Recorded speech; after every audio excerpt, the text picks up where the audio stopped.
Free. Hello? Hello? Hello, hello? Alright, can everybody Hope hear you us? Can everyone hear us? Welcome, welcome in. Alright, it looks like our mics are hot, so we can go ahead and get right down to business with introductions. Yeah. Yes and yes indeed. Shall you introduce yourself? Hello, everybody in Afton's stream, and also mine in the Wordplay Theater. I am your host and master of ceremonies, Doja Me.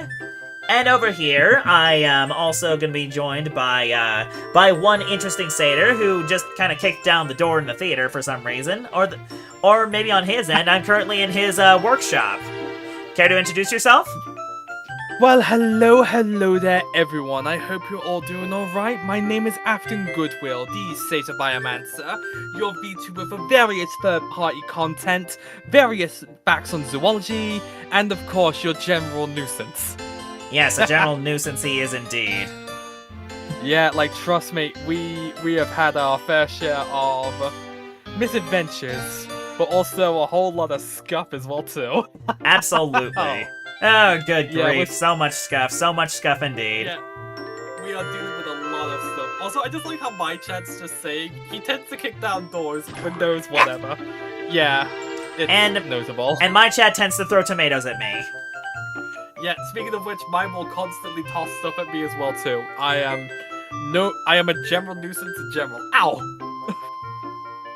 Like that, for example. Yep, that will do it. Yeah, like, it's just kind of weird that my end, because here's the thing, I have a bit of a curse my end. I only have the one monitor. Ah, yes, that will be a bit of a problem. Absolutely. But thankfully, I do have a little bit of a backup on my end, which is a tiny plush version of you. Ah, I see. I mean, we're going to do both either way, and of course, as long as we are wonderfully talking and are just chatting, I think we're 100% fine, wouldn't you at least say? Oh, yes, absolutely. That being said, I am going to get a little bit of music going on my side of things. It looks like my player has officially just gone and it stopped. Yeah, it's okay. My end, I am just doing alright. I have things running in the background already. I have the music played down low. And I'm just also saying hello to our wonderful people. Hello, Music Maker. Good to see you. Which reminds me, I should possibly send... Oh no, the Bearwald's here. Ah, hello, Bearwald. Yes, much like Bearwald is my DM, he is also yours, if I recall. I wouldn't say that. Because if I recall correctly... Yeah, I don't play a lot of games per se. Yes, because you got many other projects, if I recall. Oh yeah, don't get me started. Anyways, let me go ahead and get my relaxed music going. Yeah. You left the mic's vicinity and got super quiet mid-sentence. Give me a second. How's that? I think I should sound a little louder now? I mean, you sound about the same to me, but maybe to your chat it should be okay. Yeah, I seem to have a very weird tendency on my end where the mic doesn't work half the time, or if I sound really quiet. It's a weird thing that happens on my end. Here we go. This is a good soundtrack to get going. But also to my wonderful travelers and scholars, my end, make sure to give this wonderful nerd a follow. One sec, let me fix your thing after. There we go. Yeah, sure. Okay, sorry. Go ahead and say what you're gonna do again. Yeah, I'm just giving you a nice little bit of self-promo there, my friend. Much like on our end as well. Yes, and to those of us in the Wordplay Theater, do be sure to give Afton a follow as well. He is currently on the way to becoming a full-fledged VTuber. Well, kind of. I'm already at 500 on my Twitter. Blue Sky's not doing the best follow-wise. That's always appreciated. I remember it's at 200 that end. And I've actually beaten 300 my end thanks to my birthday superfun I did a week ago. And Portal Master, thank you for the follow. Really appreciate it. Of course. But yeah, I do actually have some plans to try and become fully fledged. there's a lot of stuff I need to do. Of course. Raid the Nintendo. But yes, I'm confused. JDM's from Makoto's VLF. Why would he need a crash course? Okay. I think that's just there's a bit of a misunderstanding here. Although I host the D&D campaign for our Mario D&D game, I'm not the DM. Our mutual friend Dom is the DM. I'm just a player. Unless I play Button, the Toad Starlock. Ah, yes. How can forget your Warlock? Yes, Your this is Warlock the voice is that I awesome. do for my Warlock character. Oh, if you really want to hear a Warlock, I recommend you stick around for a potential idea that I've always had. But speaking of potential ideas, should we get right into it? Yeah, give us a second. Let us head over to here. I still need to actually get that little overlay. Let's actually get the pop-up out. And Okay. the pop-up I often like to use for whenever I do Roll20 stuff. Okay. Well, Well, I've actually got D&D Beyond set up already, so I've got the I've got my little profile picture selected. So Yeah. I guess the first thing to go with is species, right? Yes, give us a quick second. Although, give me another second as well, too, as I'm gonna just try and get into my other stuff. I'm gonna try and get into my other folders on my end. So, you may experience the essential void of doom on my end. So, I will apologize in advance.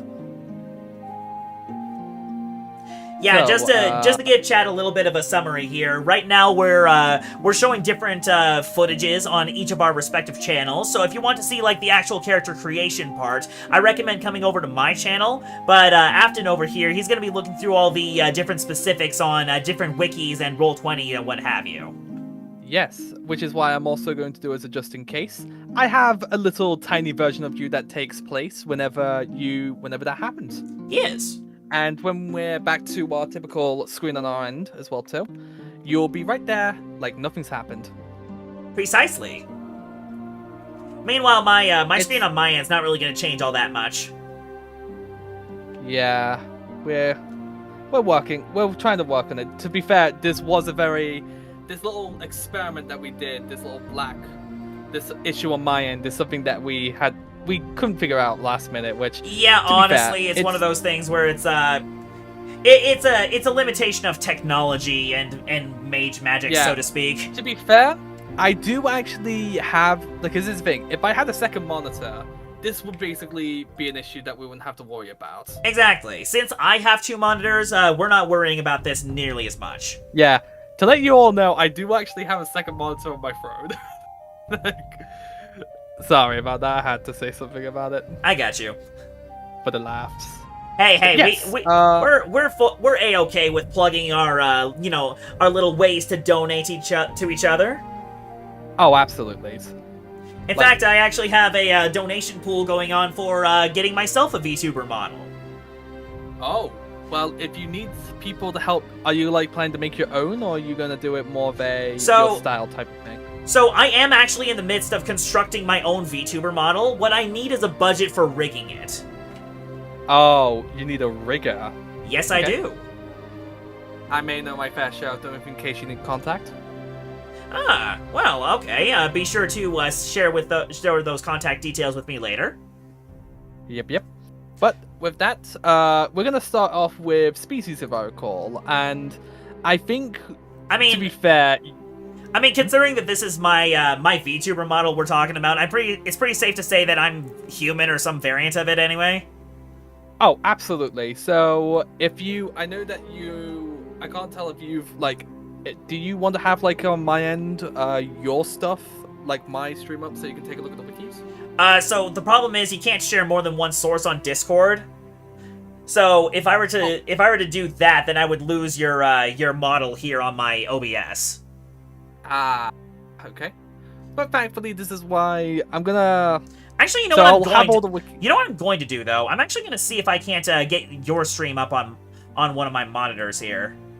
That was actually kind of what I was hoping you would do, so we could share these together. Yeah. It's a nice little way, because like I said, you've got the screen your end, I've got the wikis on my end, because I've got a lot of wikis. I have so many. My dude, you have an absurd number. Yeah, you've seen how many books I hoard. Yeah. For better or worse, And you hoard a lot of books. Yeah, I'm like ow. I'm being just getting stuff tossed at me now, because why not? Okay. Unfortunately, you might have a black void on my end. Yep, I called it. Ugh. Yeah, that's why, just in case, I always have, whenever you're not on the screen, I use your other thing. I use your Fuji reaction. So when we are just like typical conversation, there we go. Boom, you appear again. It's a nice little way to show off. Okay, I've got something showing up. Okay, so I'm definitely gonna be human on my end. Yeah, that makes sense. You are very human. And did you actually know that there's more than one version of human? Yeah, there's like I said, I was gonna be human or some variant of it. Yeah, so you got the variant human, but you also have the Eberron variant. So let's grab my wonderful book of info. Okay. So not only you have your typical one, which gets a +1 in every ability. Uh-huh. And you can speak your common and extra language. But you also have your variant, which can give you basically a feat. And feats are very powerful. Uh-huh.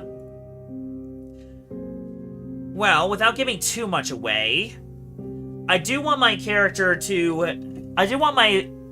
have some kind of, let's see. So hold on, I'm gonna go with human. And then I'm gonna go back to what I was. Oh wait, actually I'm gonna go with let's adjust something here. Are we going to go with D&D 5e or 5.5e? I typically like to use typical 5e for mine. Then let's go with 5e. It's very simplistic. Let's just go with 5e then.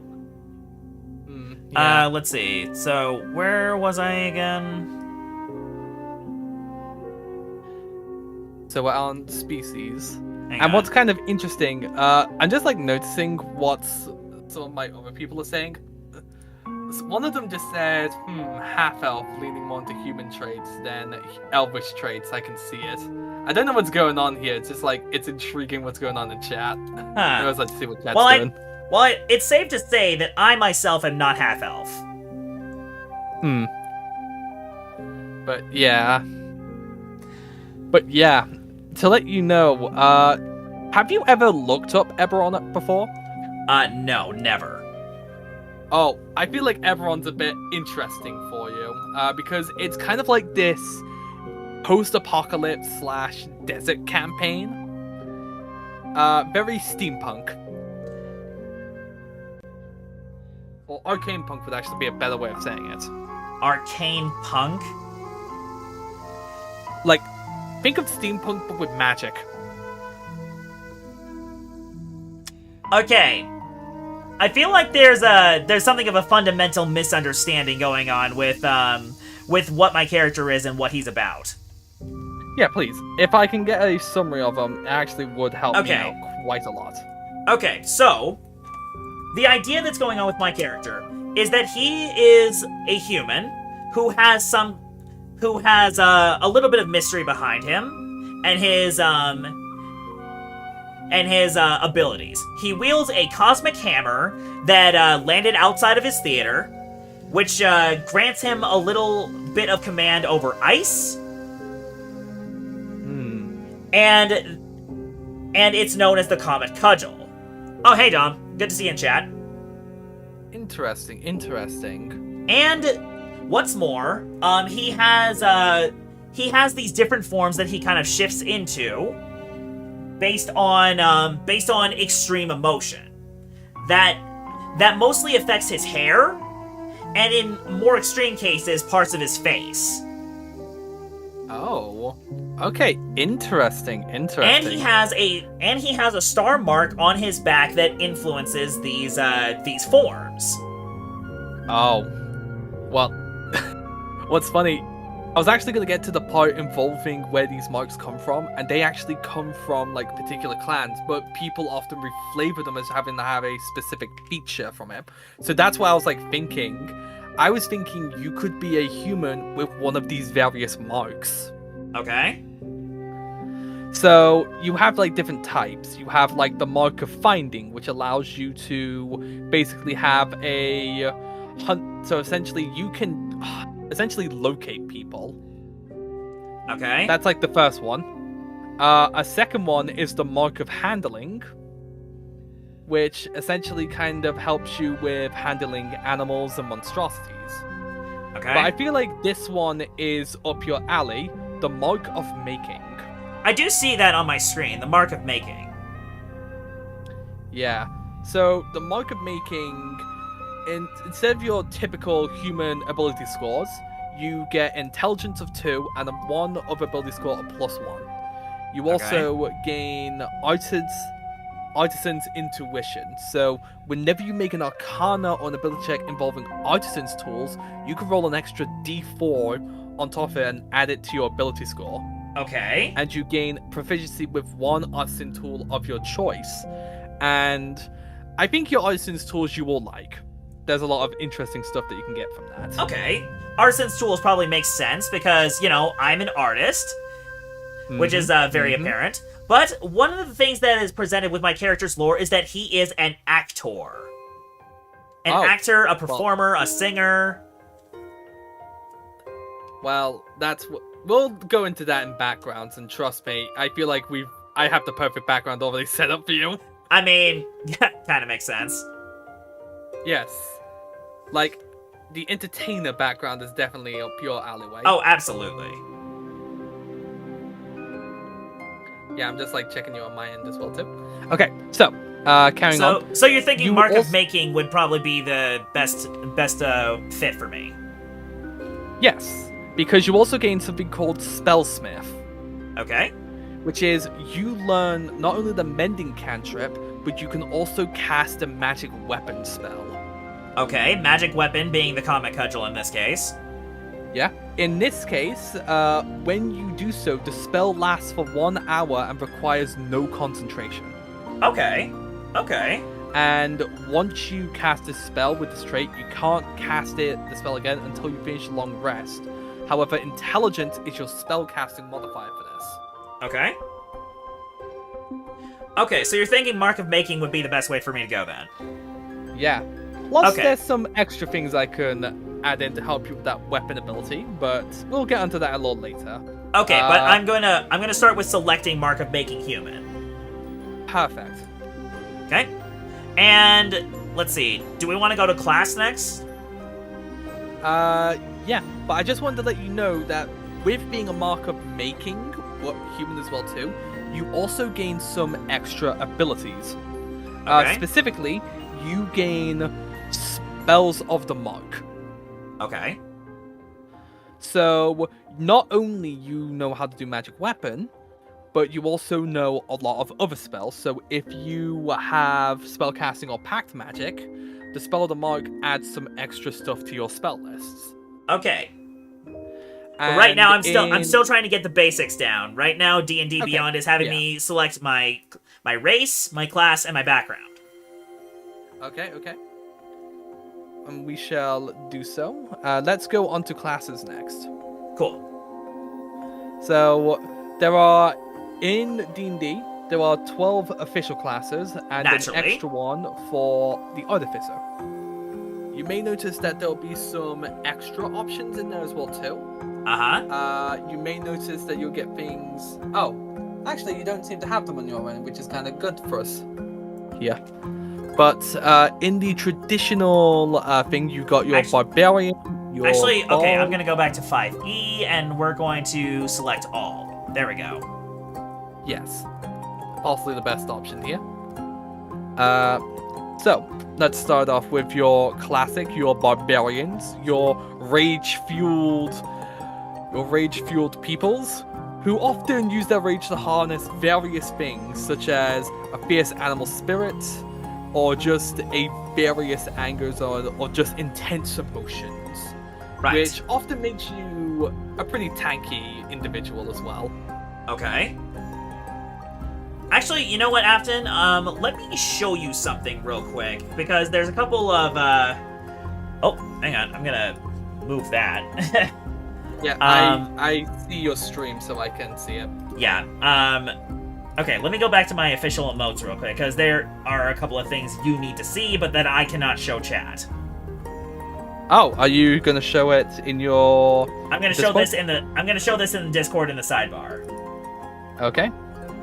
Since you're also there as well too, I can just pop this in and pop this out. So Not sure why. okay. Why you're like. Where? Oh, it's where- because where it's is it? of the Where side is it? Where is chat, it? So. Oh, here it is. Okay. Okay, here we go, and I'll just share that there. So there are two. So those are the two forms my character can shift into for the time being. Okay, let me hazard a look via the server. I just need to find that server again. Yeah, it's just in the sidebar. Perfection. I'm gonna see it from my laptop so I can see, so I don't see anything. Oh, it could Yes. work. I may. Okay, so that's definitely something we could use that in some intrigue. Okay. As you can see, the character does take some influence from the likes of Super Mario and Dragon Ball. That'll definitely be something that could come up. I do like that. So I'm gonna put a pin in Barbarian for the time being. Okay. Next up is of course your bards, your scholars, essentially your entertainers. They are often your supports and debuffs, and sometimes in other cases, typical nuisances in the ways of manipulating mind, dazzling audiences, creating masters of song, speech, and various Naturally. casting. Yeah, typically these are you are going to you're like a support class. Well, I wouldn't say support all the way, but bardic inspiration is very strong. Oh, naturally. Like, honestly, I can't count how many times Violette has saved us in Bardic Inspiration. Absolutely. Oh, sound of my end's breaking up? Does it sound alright my end? I mean, you sound a little Chat? quiet, but let me just up your volume hang a little on. bit. How about now? A bit louder? Hang on. Try It's just try I'm talking so now. prone to leaning back. Okay, apparently it's not on my end, so that's good to know. Okay. Try talking now. Testing.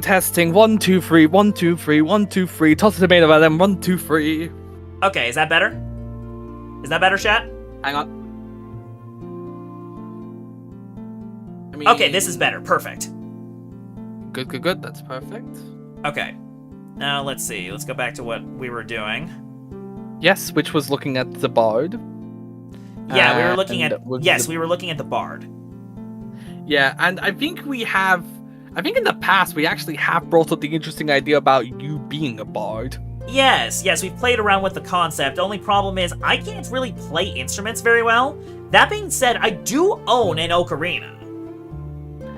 Those who, even if you like, here's the In thing: fact, being let me- a bard. In fact, let me do a couple of notes on this real quick. Okay, let's hear this then.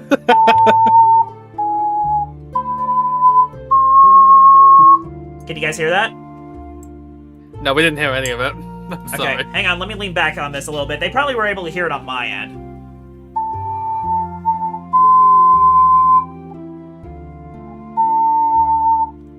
Can you hear that? I don't think it goes with Discord mics very well. Hang on. Let me fix Discord then. Wait, I don't have noise suppression on. Okay, Discord, you suck. Yeah, it really does be obnoxious, doesn't it? Yeah. But at least people are. So, to let you know, if you go back to Jay's stream and watch this over, you'll definitely see it.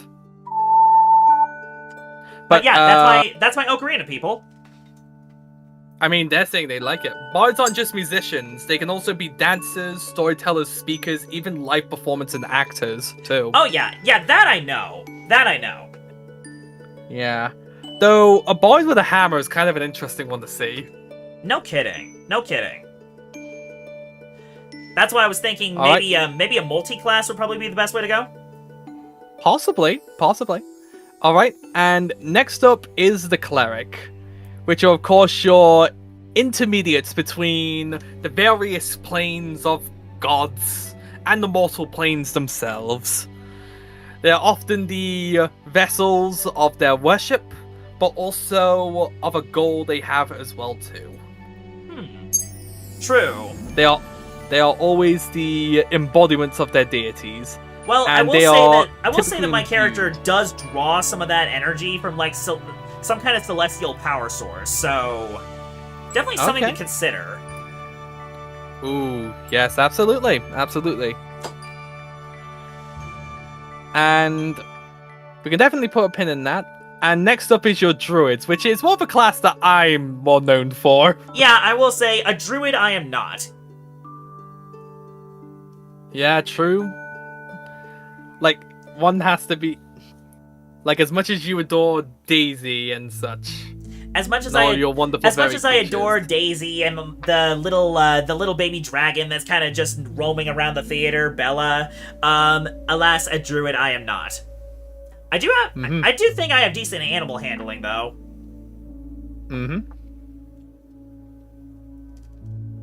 And what would you say should we... Okay, next up, we're actually going to look directly into everyone's bread and butter for the human, the fighter. Naturally. I mean, if you're gonna be a human, you gotta be a fighter. It's like the bread and butter of most D&D adventuring parties. There always seems to be the binding element as well, too. Yeah, more or less. And honestly, other than the hammer, I don't really have many other weapons to go with. Again, the hammer is just something that happened by happenstance, you know? Yeah. Interesting. I don't really have much prowess in other weapons because, again, I'm an entertainer, not an athlete. True you are. And I'm guessing that also means we're gonna take Monk out the list as well, too. I mean, actually, funny enough, I do have some prowess in martial arts because I took Taekwondo for a while. Really? Yeah, I do know That Taekwondo. I did not know. And then, just to let you know, there is actually something in particular about one of the subclasses known as the Way of the Kinsei. And from what I recall, you can actually choose a martial weapon for that. Interesting. Okay. So I kind of have the details here, which is Path of the Kensei, which is you gain the following benefits. One of them can actually be gain a simple or martial weapon that... Oh, never mind. Since you're using likely a maul, it does have the heavy property, so... True. Yikes. I mean... I did kind of forget about that. I mean, one thing I learned about the Comet Cudgel fairly recently is that it does have the ability to change its size. Ah, interesting. But, alright, next up, we're gonna go to from the martial artists to the holy warriors. We now have the Paladins.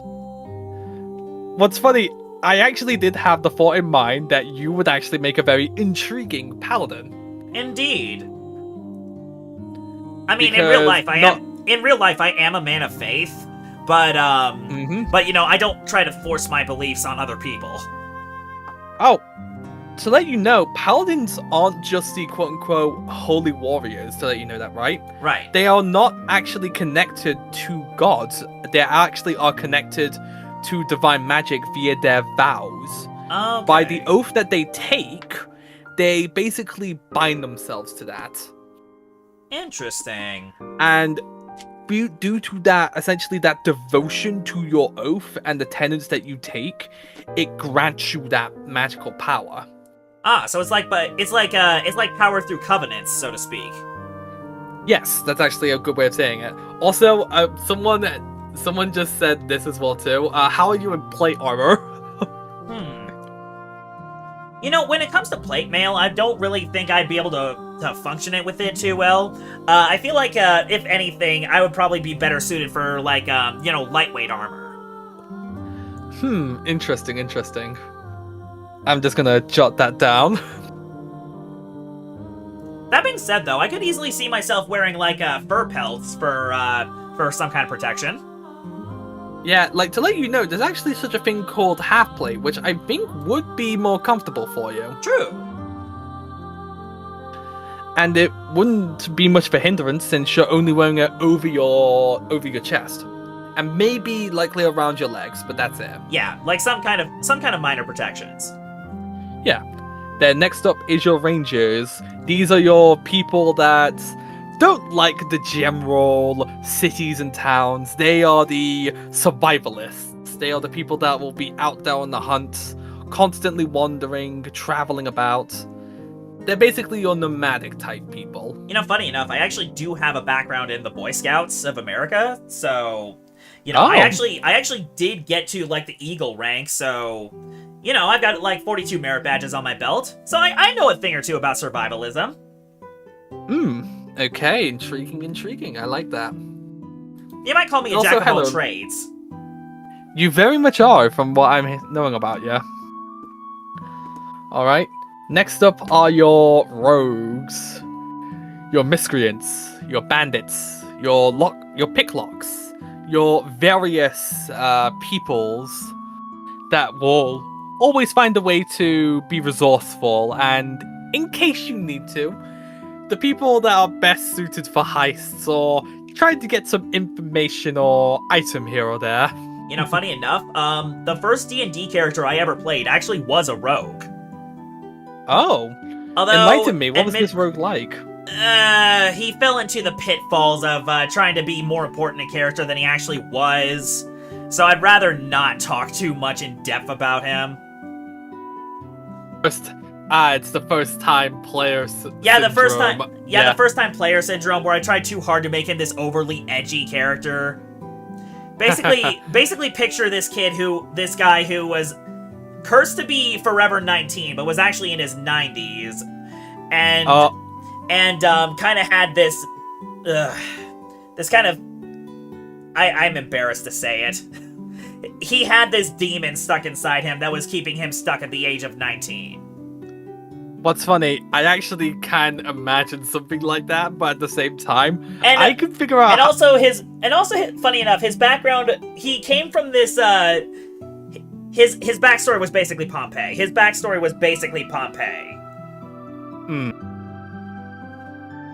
Interesting. Yeah, I hated this. I hate this character so much. If I were to go back and do it again, I would actually have made it so that this guy was actually crazy. This is what he believed his backstory was, but the truth was he was just unbelievably lucky. It could work. I've seen many of things be like that before. Yeah. And alright, next up we've gone from to most of our marshals to the last of our casters, which is of course we are going to take a look at Vice Sorcerer. Yeah, so we got our sorcerers, our warlocks, our wizards here, of which I don't think I'm much of either, to tell you the truth. Oh, well, actually, could I perhaps give you some of my thoughts? Really? Just based on everything I told you? Yes. Hear me out. I know that you may find this a little bit intriguing, but also a little bit interesting. But I feel like you would actually make a perfect celestial warlock. Really? So, do you know when you said that you had a hammer that gave you these powers, correct? Somewhat, yes. Like the hammer themselves, the hammer itself has its own power, but it didn't give me power, quote unquote. But it sort of fell into my lap, like I said. Yeah. And where did these celestial or otherworldly beings come in? Did they become before or after you got the hammer? Before. But it was something that sort of lay dormant for a very long time. Interesting.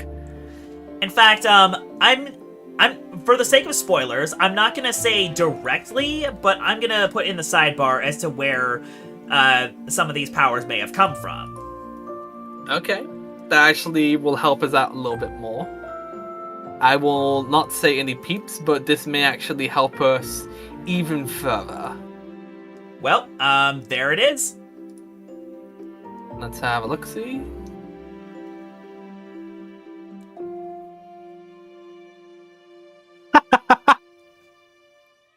Listen, it makes sense in context. Yep, that's definitely what I'm thinking. I feel like this works even better. Ow! If you think about it, she is. I know Celestials are often, you would see them as holy beings, but they are also those beings that also come from otherworldly planes too. Mm-hmm. And given where you said some of these powers come from, it makes too much sense, man. I'm sorry. I could see it being an actual... I would say it's more of a, like... Tell me, was this willingly or by accident as well, too? More like by chance encounter. Yeah, this sounds like a warlock. This sounds like a warlock pact on accident. Pact in a nutshell. Okay. Because what's funny, some pacts are made intentionally, but there are actually those that can happen unintentionally by chance. Okay. Actually, is it okay if we take a brief intermission? I need to use the facilities. I'm sorry. Yep. Okay, that's all right. I will. Let me head back to our. I'll just keep our wonderful. I'll be right present back. Sorry, company Chad. here. I won't be more than 5 minutes. Yep. We'll keep you in this plushy form while you're like this. Boop.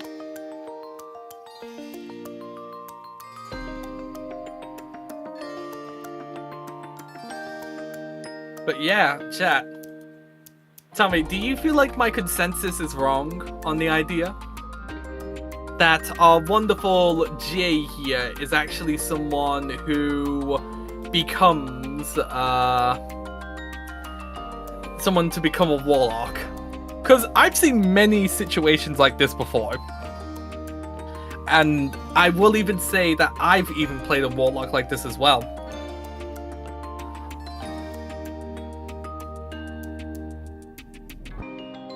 I think it sounds fun. I like D&D. And let's just take a look at what's going on in the chat. Let me see what's bad. So, are you going to kidnap them for a game at some point, Afton? No, I actually do not plan to do so. That's if... I would actually say it's on the other way around. I have a feeling Jay may eventually steal me for a game. And it makes me laugh a little bit because we have actually spoken about D&D games for a while. Because here's the thing.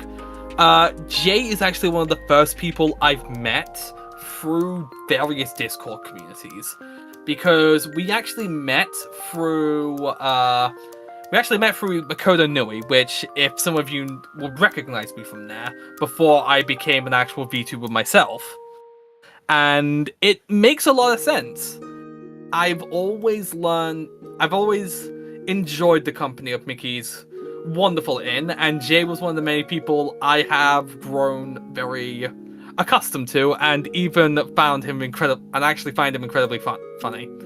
And of course, how thoughtful of you! And even though his puns can be infuriating, he's still absolutely the best. Sorry, I was telling him how we know each other. Ah, interesting. Yeah. Okay. But yeah, what do you think of my conclusion of that? Because so you're thinking celestial. You're thinking of like a celestial warlock as opposed to like a bard. Well, here's the thing. There's an interesting aspect that can happen, and I'm actually going to show you via my wiki. Our wonderful reason why. Okay, let me actually look at your stream real quick. Yep. So. Here's the reason why, and it's because of the ability Pact Boon. Okay. So Pact Boon essentially, due to your patron,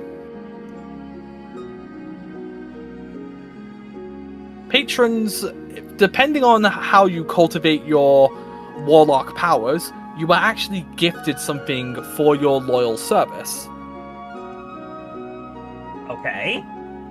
And there are two options that you can actually pick. Because what's funny, people are kind of looking at the chat, and even though people are saying that you would make an excellent Hexblade, I would also think Celestial would be also interesting. Okay. But in your case, Pact of the Blade, you basically create a pact weapon that manifests into your empty hand. Okay, in this case being the hammer.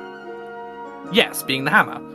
And what's interesting about it is that you said it changes size and such, right? Yes. Pact of the Blade can actually allow you to change your weapon, like what your weapon type is. So you can actually turn it from a maul to a light hammer to even a throwing hammer and such. Okay. So you can actually turn it into various like war hammers, mauls, and such. Okay. And you can actually do an hour ritual for it, although in your case it may almost be instantaneous, correct? Yeah, it would be. Okay. It would be like, you know, I will it and then it shifts. In fact, if I were to describe my character, think of it as a combination of Thor and Sun Wukong, but with a star motif. I mean, what's interesting, when you bring that up, it also reminds me of something fighters can do, specifically their Eldritch Knights. Oh? Eldritch Knights actually have an ability where if you basically bind yourself to a weapon, you can toss it at people, and as a bonus action, you can actually recall it back to you. Okay. Oh, by the way, However, I wasn't, just to clarify, I was talking about, like, the original Thor from, like, mythology, not just like, Marvel's Thor. Oh yeah, I know that. Yeah, because Mjolnir basically has the ability to come back to Thor even when... Because that concept's been around for years. Mm-hmm. And I would guess that you would toss these as well? Yeah, or I could just say, like, hammer extend, and then, like, the hammer head would extend outward on the shaft of the hammer. Huh, interesting. And the idea is that I can also... Ow! The idea is that by using the leverage of the hammer, I can actually, like, bury it in the earth and use it to kind of, like, spring my character forward. As a sort of like a vault. Okay, now you're kind of changing my consensus a little bit on how you do fighting. Because you never told me how you fought. You told me you had magic, but not how you do combat. Yeah, so let me explain a little bit. The idea is that the character does use a combination of the hammer in hand-to-hand combat. And there's a little bit of, star and ice flourishes here and there. But the idea is that he's kind of the type who jumps around from place to place, using the hammer as like a makeshift platform or even a spring to launch himself forward. I mean, I wouldn't figure out much on the spring forth such, but mobility and throwing stuff does actually come to mind with some other things that I remember from specific types of from various martial subclasses. Okay. So, for example, I'm going to actually go back to the Barbarian, but this time we're actually going to go into a particular pathway called Path of the Giant. Path of the Giant? Yeah, you basically invoke the primal forces and energies of giants. Okay. And even though when you typically rage, you not only grow bigger, but you actually have a feature called Elemental Cleaver. Okay. And in this case, they do elemental damage.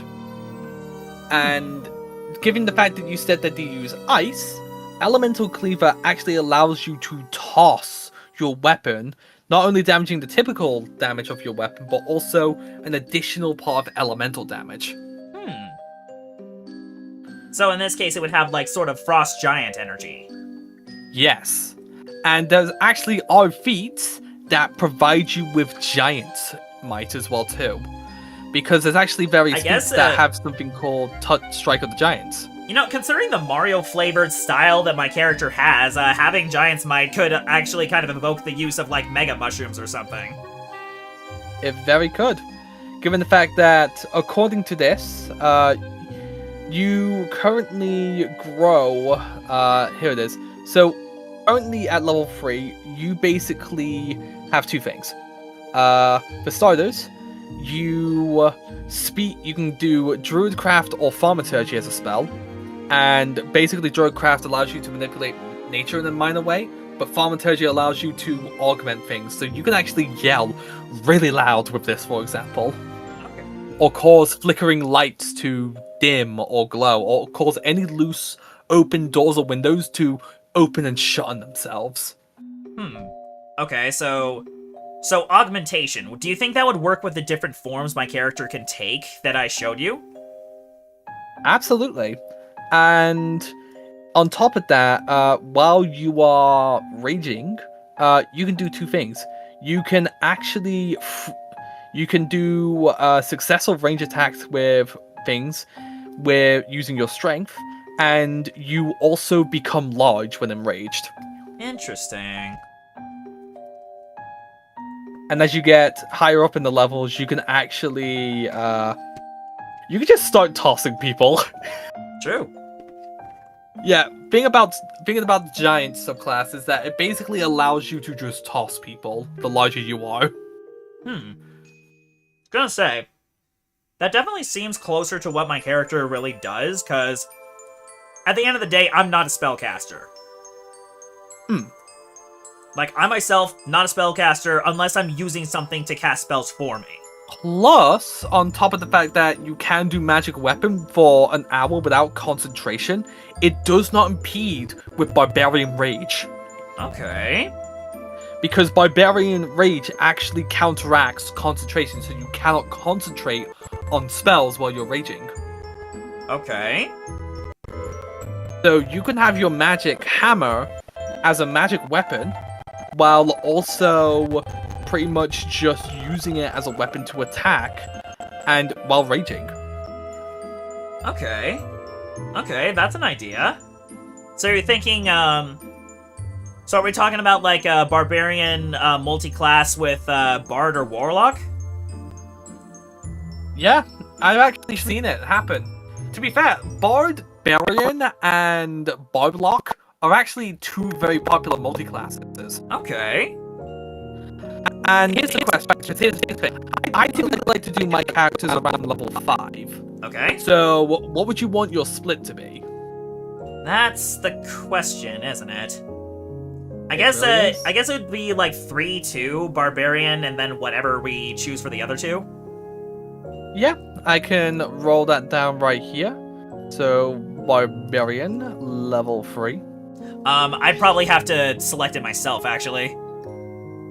Yeah, thankfully I can just type it all here. Okay. Oh, and then I need to pick background. Hold on. Yeah. Let's go with all. And I think we can kind of... I think we can easily say entertainer. Very much, very easily.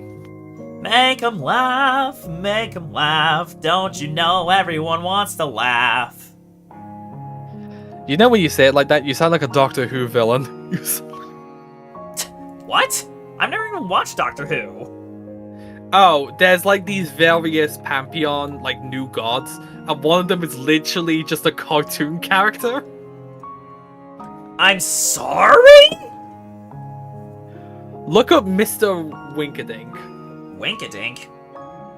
Or, a better word to say it, search up Lux Imperator from Doctor Who. Wait a minute. Hold on, don't you mean Mr. Ring-a-Ding? Yes. See, I've seen clips of that. He is a new god. Huh. But basically, he is essentially sentient life that is sentient light that took over a cartoon character. Or uses its form. It's very fun. Okay, but I think we've gotten a little off track here. Yeah, we have. But yep, entertainer and such, barbarian with the giant features, and your various human abilities as well. Okay, it looks like it's having me Which, to be fair, start like- with barbarian, so I guess I'll just start with that and create the character. Yep. And I'm going to add in the multi-class, since I'm going to add the second level at level 2. Okay. Okay, and then I need to actually go to the forging bits. There we go. Okay, start this at level 3, we said? And then add another class. Start your barbarian. Yeah. And here is the question that we would like to go down with you. Okay. So, with Bards and Warlock, how much do you know of either? Bards and warlocks. So I pretty much play a warlock, sorcerer multi-class for my Mario D&D campaign. Yeah, for Button. Yeah, for Button. So I know a thing or two about pretty much abusing the charisma to have all the cantrips of a warlock. Okay. Now let's see. Oh, I still need to roll my stats, don't I? Yeah, but to be fair, how would you... That's actually something I want to bring up. How is it that you want to bring up your typical stats? Because we could do either 2 ways, or 3 ways if you want to be a bit more complicated. Because I know we can either, just pick among them and just dump our other stats, or we can roll for them, if I recall. Yeah, so there's 3 ways. There's typically your standard array, there is your rolled, and there is your point buy. Okay. Have you done... So, I think you're aware of the rolled system and standard array, correct? Pretty much aware of the roll system, and what's the standard array again? Basically you have 15, 14, 13, 12, 10, and 8. Okay.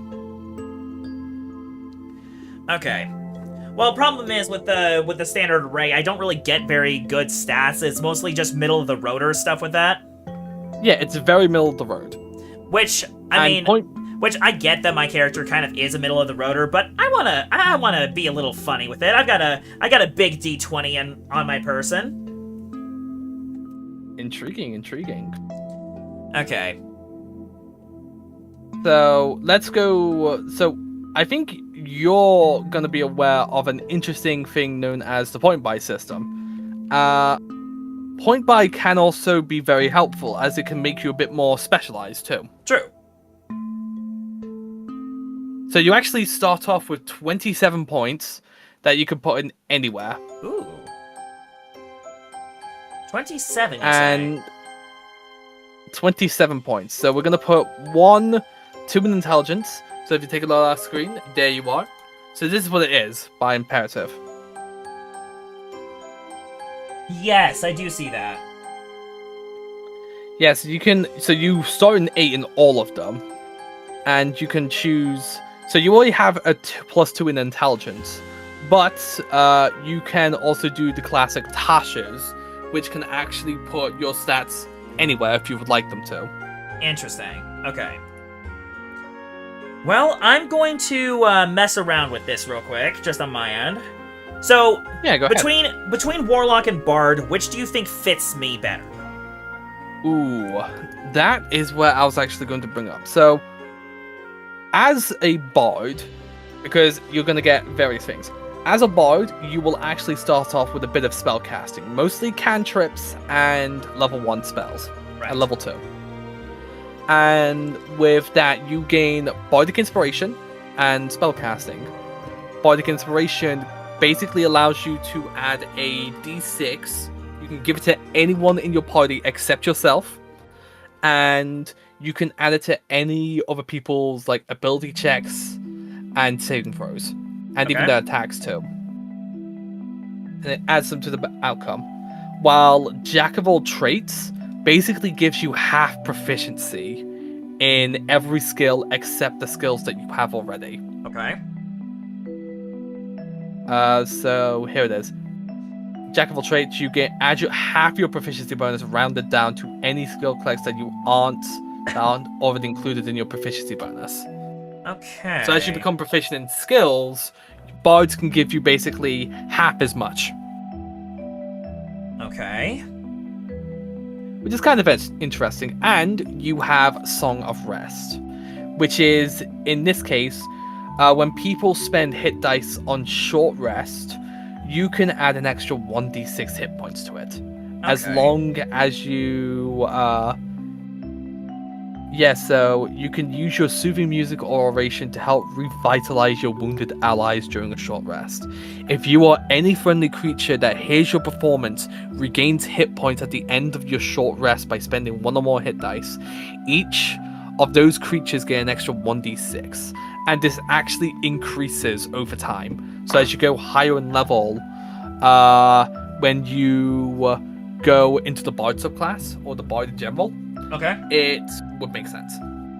For Warlock, however, you basically gain your Pact Magic, which Pact Magic you can get back on a short rest. Okay. However, you do have a very limited amount. As in this case, you have 2 cantrips, and you only have 1 spell slot. 2 cantrips, 1 spell slot. Okay. Yeah. And at level 2, you get Eldritch Invocations, which essentially augments your Warlock side of things. Okay. Okay, considering the two options here, my character is typically not a spellcaster. He may know 1 or 2 parlor tricks at best. And that being said, I know that someone once pointed out that I have the gift to heal and to be healed, but I don't know if that necessarily makes me a healer class. However, just hearing that alone makes it kind of viable for you to be a bard, because here's the thing, you don't have to... For barbarians, they actually use bardic inspiration to help their allies, and I'm pretty sure you can actually do it even when raging.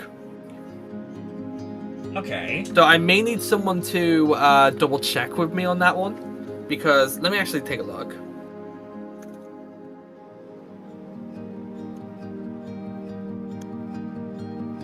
And apparently, according to... Yes, apparently you can actually use bardic inspiration when raging. Okay, inspiration's not a spell. Okay, good to know. Yeah. So after you basically bludgeon someone with your hammer, you could just be like, you, get inspired. That'd be great. Plus, maybe while I'm raging, I could yell something like, "The future is not written! Let us pen a new chapter!" Exactly. You basically inspire someone after doing that. And it does make me laugh, because I just imagine you just doing that. You just launch a goblin into the air and be like, "To the stars he goes to be punished!" Yes. In the name of the stars, I punish you! No, that just sounds like a Sailor Moon reference. That's because it is a Sailor Moon reference. Ow! Pain! Pain! Get tossed, that nerd. That's hilarious. I love that. But yeah, a barbarian is actually... They're actually very versatile. They're very versatile. Outside of the minor parlor tricks they can do, because bard spells are typically something that you can do as performance. True. As they actually, from my experience, they do pretty well with enchantment and illusion magics. And weirdly a good bit of divination too. Okay. Which, typically out of combat, it's always good to have. Ow! That was worth it. Sorry, someone just tossed a familiar at me. Ah. Well, you'll have to forgive me if I'm unfamiliar with it. Boo. Boo. And they just... Oh, and it was Nick's familiar, so... they tossed him. That's why he's saying that. But yeah, it looks like you are going to be a barbarian. Okay, Bard it is. I guess that kind of gets rid of the whole backstory I had in mind for the character, though, doesn't it? Or would it still work? Oh, it would still work. Given that you are a... Because here's the thing, the idea that I originally had, just from you talking about it, Pact of the Blade doesn't happen. Actually, scratch that. Let me just scratch my brain real quick. Because Barbarians are good for support. However, yes, the Celestial Warlock may actually give you some capabilities in that way, but there's also another patron option. And that is that of the Hexblade. Well, and I don't really think essentially... that... Well, the problem is the character in question that I presented to you was not really... True, he's not a spellcaster. Well, no, the patron in question I presented is a... Okay. Oh, yeah, I'm not sorry, I'm not a spellcaster, but the patron in question does have, magic.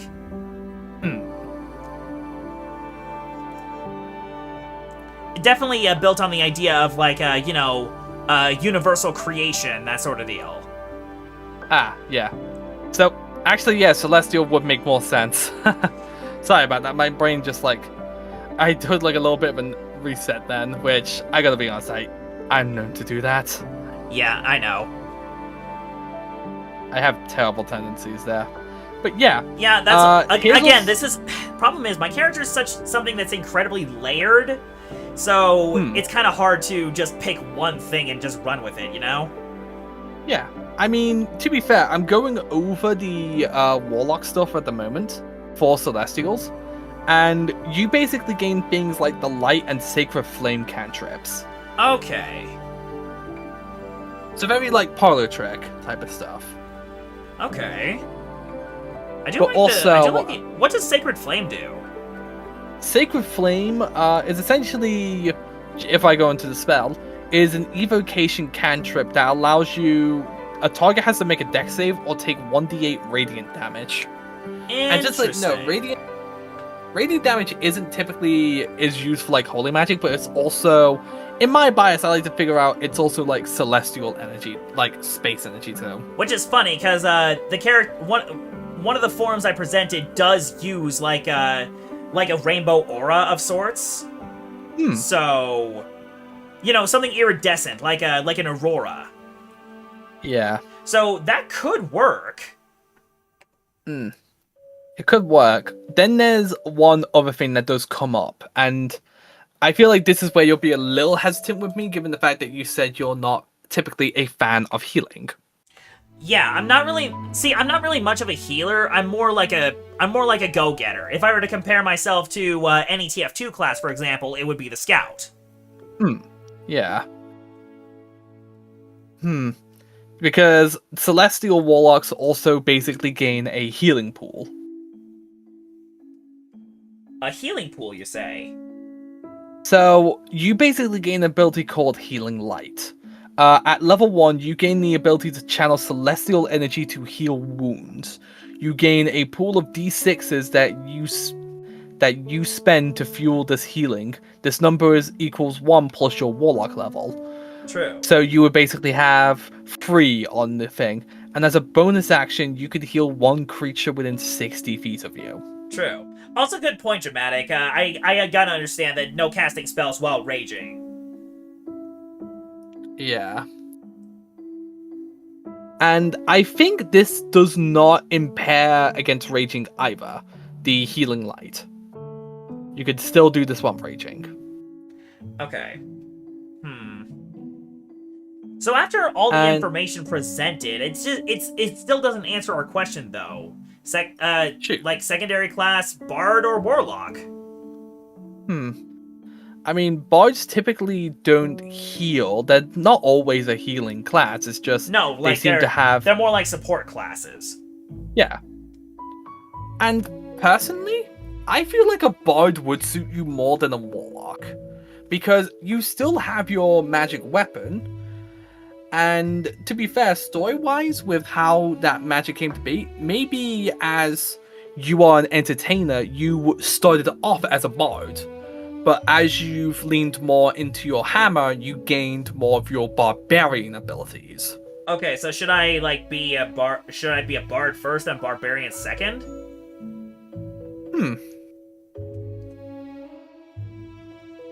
That could actually be a lot better. Because as a bard, you will gain access to your... Because here's the thing. Bards are typically spellcasters, and at level 3, you would have level 2 spells. Which is why I'm thinking the barbarian would make... So should I be like level 2 warrior. barbarian instead? Given the fact you're not fond of spellcasting and you get second level spells at level 3, plus you do get expertise and your college, that would be interesting. This is giving me a lot to ponder. This is giving me a lot to ponder here. Yeah, like this is why I wanted to collab with you collab on this with you in the first place, because this is a very tough nut to crack. It very much is. I've not had a case of this before. And you know, this is something that hasn't happened before in a lot of people. But no. Let me rephrase. This is something that has happened before in a lot of people. Like I've talked to furries to see what kind of fursona I could possibly have. I've talked to other Mario fans to see what kind of Mario sona I could have, and it just nothing seems to be a perfect fit, you know? I mean, here's the one thing that I've always wanted, because here's a really good thing about D&D. And do you know what that is? Homebrew? Flavor is free. What is free? So, flavor. So, we okay, can... I thought you said lever. What the heck is... Flavor. What did you mean by lever? My apologies on that, but yeah. Flavor is free. I get it. Yeah. So, yes, typically we can go by the typical aspects of a class or their subclass or even multi-classes. But we can turn some things into other things entirely. Okay. Because here's the thing. I'm actually going to do a little bit of an interesting side tangent, but it will be related to this whole thing with flavor is free. Okay. So, I actually play a ranger in Icewind Dale. It's essentially like a whole winter setting. And in the previous games, I actually had some differences with it. Originally, I wanted to keep to my huntsman ideas. And in the game that I was playing with Beowald, and I would say 2 of the people that are also in the chat as well, we actually picked up another secret, because in Icewind Dale you have different secrets. Originally I had Owlbear Whisperer, but in this one I had Escaped Prisoner, which, to give you context on that, I escaped from a Mind Flayer ship. Okay, so Baldur's Gate 3? Yeah, basically the Baldur's Gate 3. Before Baldur's Gate 3. But yeah, in his case, he actually, even though he started enveloping telepathy because of his storyline, we kind of kept that to his character because we kept it to an item. It was a specific item that was linked to his storyline, which is, originally I wanted to kind of give him natural telepathy or telepathic as a feat. Okay. But when we went through the campaign, I found an item that gave me the ability to essentially give me a special kind of telepathy, because there's an interesting rule with telepathy in D&D. So basically, I gain it in the same way a monster does, so I gain a specific benefit, like a lot of benefits from it. And when we realized that, I actually felt like, oh, I don't have to worry about turning him into a sorcerer now. Okay. And we kind of kept this to the character itself, because here's the thing, not only you can have pre-existing stuff happening, but you can also have other ideas that you had laid over it be done through story, or through reflavoring your abilities a bit and your builds. Okay, so like the star mark that this benefactor would have given my character, that could still be a thing while having my character still be a bard. Yes. Okay. In that case, let's go ahead and go for Bard. Yeah. And hello, Nips Peeps. Yeah. So what's kind of interesting, that's why I kind of went for the idea of you being a mark of making. Because as a creator, that is an interesting way for you to do so. Oh, looks like this thing already set some of the... Okay, I'm gonna actually go manual rolling. Okay, I have a titanium D20. Let's make this happen. Let's do it. Okay, so first things first. Okay, that's 14. Do you mind writing this down? So yeah, let's write down a 14. I need to put it in a note thing somewhere. Compendium. I'll just put it down as like. Oh wait, info. I can literally just.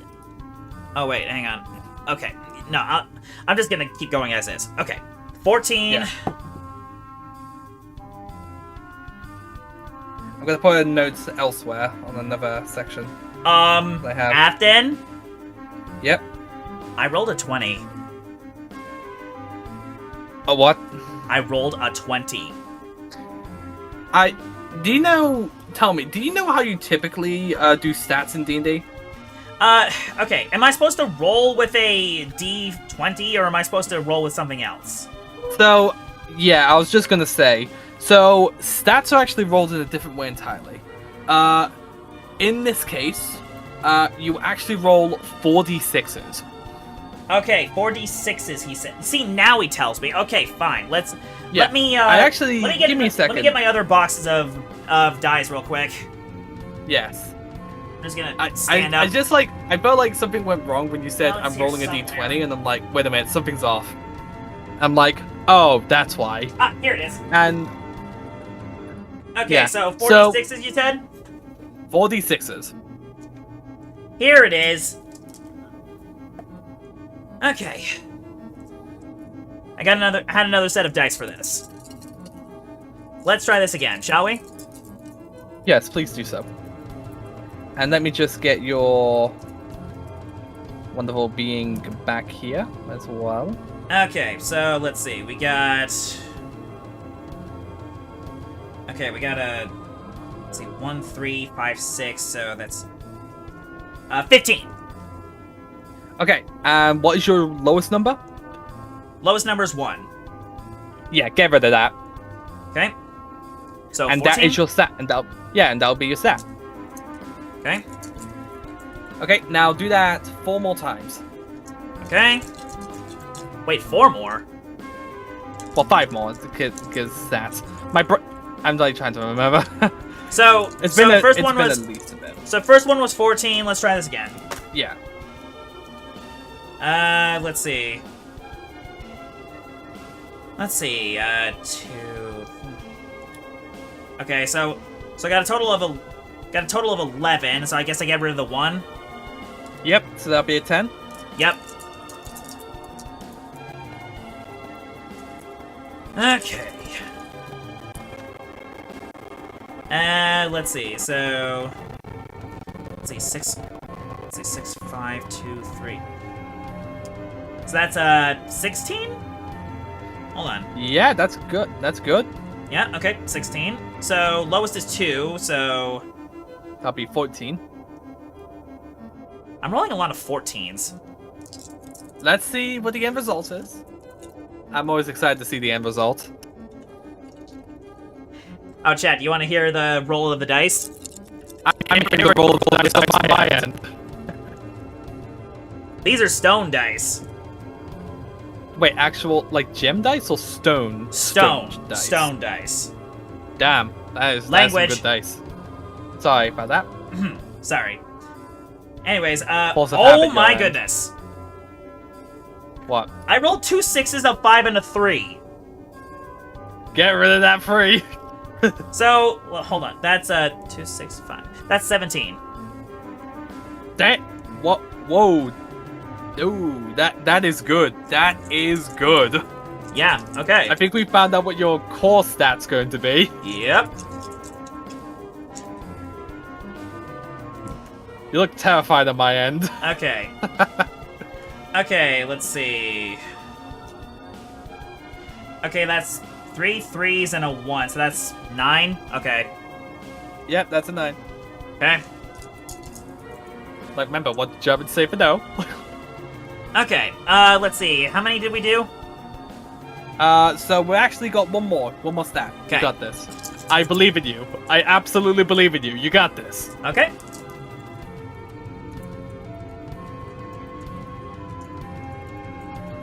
Okay, let's see.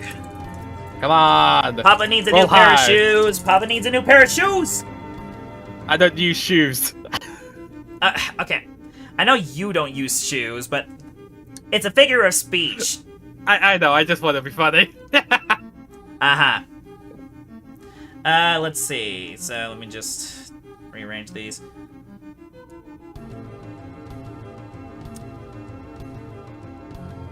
Let's see.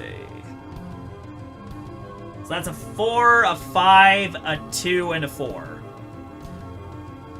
So that's, let's see, what is that?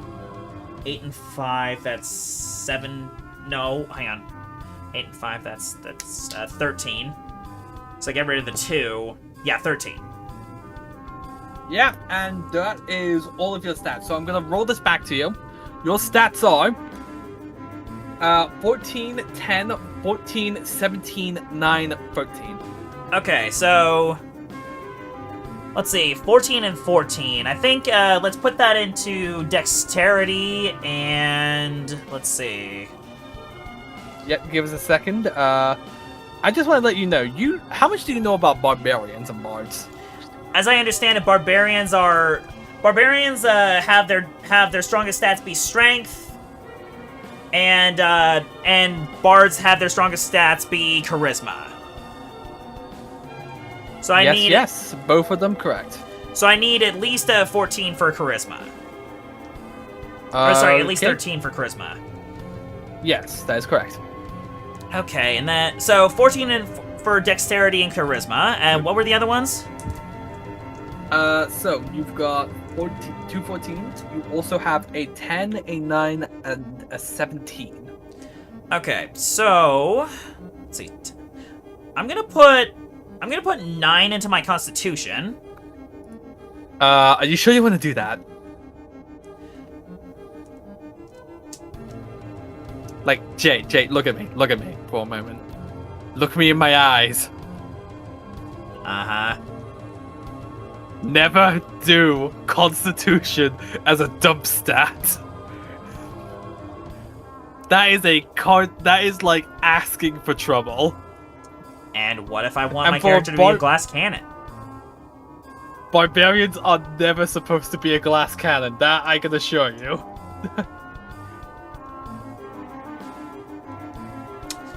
Okay. I can see this on multiple levels. Barbarians are tanks. Alright. Well, I don't want my character to be stupid. Tell me, would you say you're street smart or book smart? Yes. Like either. Are you either I'm good literally, at insight? I'm literally both. I'm the kind of person who's very spatially aware of everything that's around me, and I also like to read, so... Oh, I mean, can you also read people? Is another question you should ask yourself. I like to think I can, but the problem is, being autistic, it's not always my best. So, would you welcome to be... I'm just gonna be like, maybe have wisdom be a dump stat? Like, yes, you can actually... Barbarians do get proficiency in perception. Okay. And thanks to your bard ability, Jack of all trades, it goes up by 1 as well too. Okay. At the So very you'll be least I won't get negative modifiers there. Yeah. Okay, sure, We're just fine. gonna put... So there we go. That is going to be 9 for your wisdom. What would you like your highest stat to be? Okay, Yeesh. What were my other options again? For numbers? So, you've got... You said you put a 14 elsewhere. Did you put a? I put one in 14. charisma? I put 14 to dexterity and charisma. Okay. Unless you think it should be changed, oh wise master. No, I wouldn't think so for this. Ah, thank you, brother. Sorry, brother just gave me with something. Carrying on. 17. So now with that left, you have a 10, a 17, and a 13 left. A 10, a 17, and 13 left. Well, I think I can safely put Constitution as 10. No? No, that's good. Okay. I said it was never good to have it as a negative modifier, but if it's a 0, it works. Okay. Well, I want to say that my intelligence is probably my strongest suit, so I'm gonna put that as 17 and this as 13. The strength. So for strength, I have 13. For dexterity, I have 14. For constitution, 10. For intelligence, 17. For wisdom, 9, and for charisma, 14. That sound fair? Interesting build.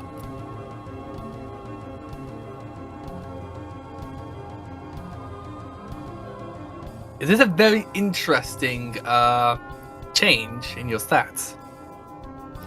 Unless you think I should do something else, sir. Well, I'm trying true. to think of what's. I'm trying to put the. I'm trying to make this work that makes sense for the character I've pitched True. to you. To be fair, I would say, give me a second. I would switch intelligence and strength. Okay. Because here's the thing. Whenever you take a look at the typical stats of humans and such, 10 is often like the basic for like people. 13 is actually going to be like above average IQ.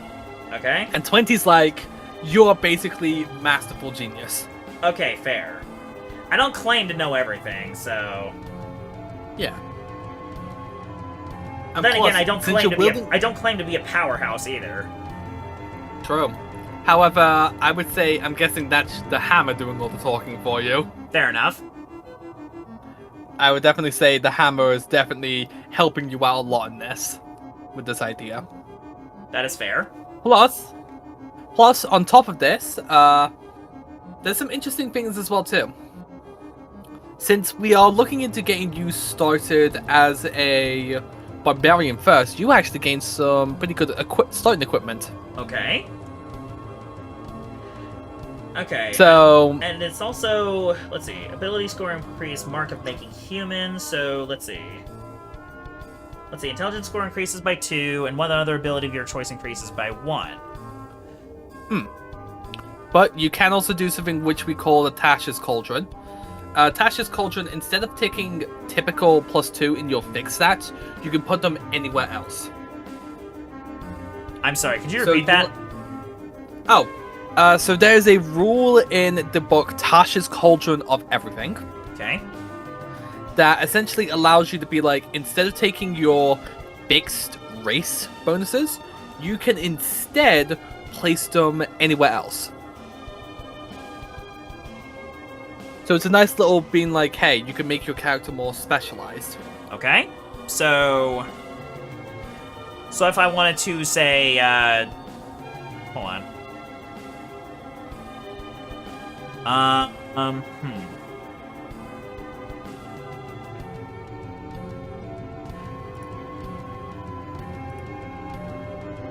Let's see.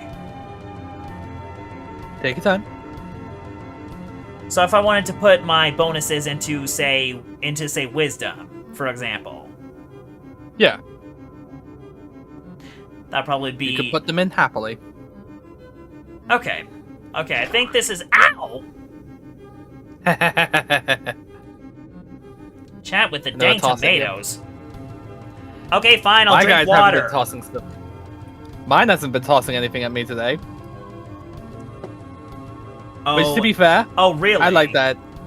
Yeah, I'm being sure about that. Are you so And sure yes, about it right now? Not true, Afton. Listen, you guys only tossed a familiar at me. There's nothing else that you guys have tossed me. Hey, ow! I saw that. I threw a nick at you. Sure, you did throw a nick at me. Because, oh, really? Don't forget, I'm in your stream, my dude. I know that, and I think they know that too. Anywho, oh, right in the eye! Ow! I got frogged. Okay. You got tomato tossed at you. I had a frog tossed. No, I at had a freaking star piece flung in my eye. Oh, ha!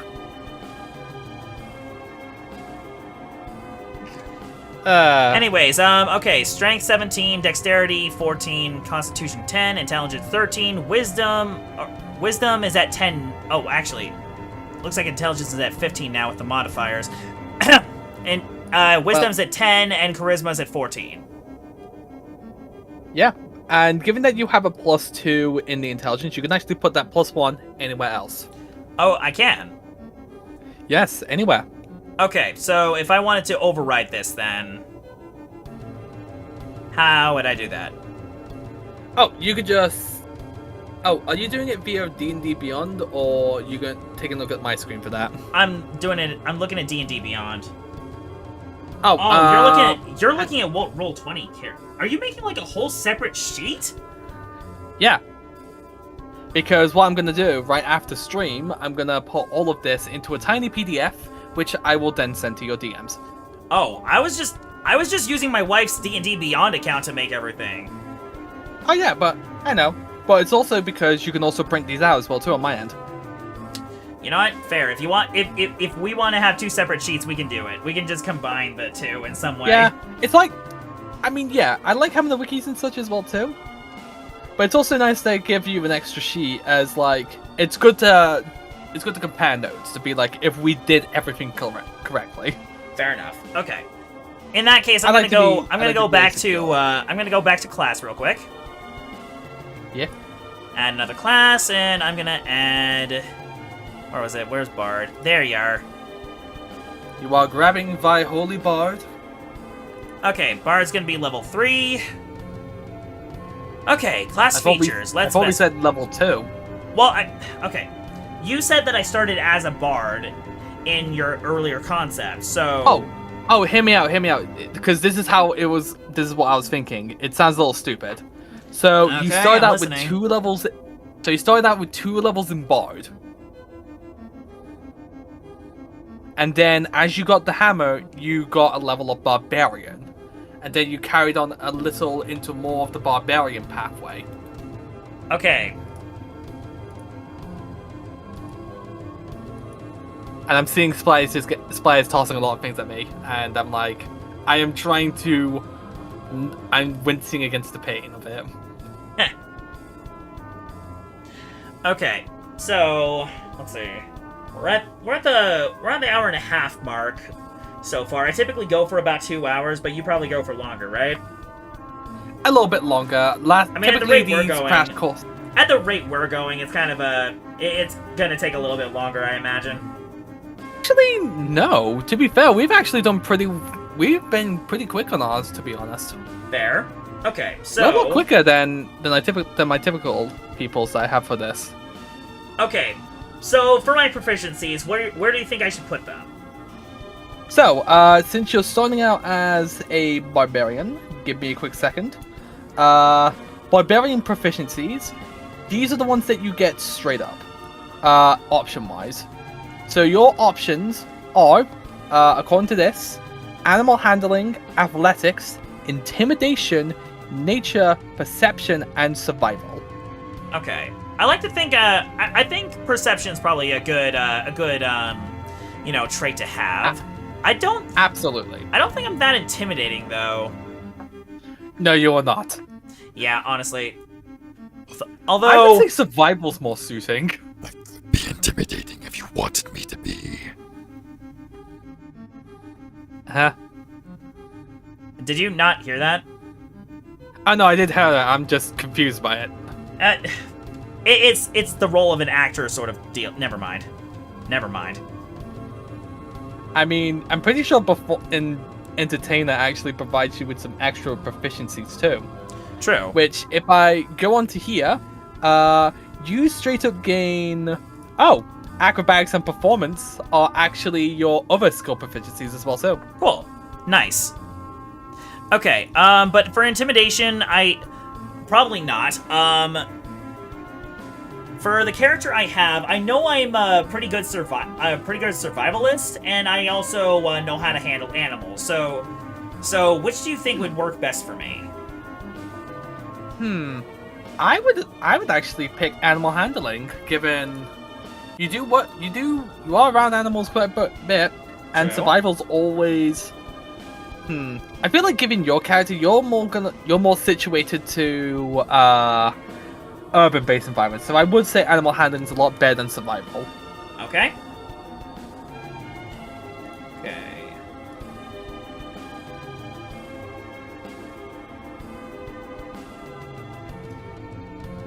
Okay, unarmored defense, which makes sense because I typically don't wear a lot of armor. Let's see, at third level, you choose a path that shapes the nature of your rage. Okay. And I think we said Path of the Giant. This is not an option that is giving me. Oh, that's why I'm here with the Roll20 sheet. Yeah. Because I got Path of the Berserker, Path of the Totem Warrior, Path of Wild Magic, Path of Ancestral Guardian, Path of the Battle Rager, Path of the Beast, Path of the Storm Herald, and Path of the Zealot. Oh, interesting. I'm guessing since you're playing 2014, you don't have Big B's Glory to Giants. No. Yeah, that explains it. Oh well, we'll like I said, we'll make something that fits the character.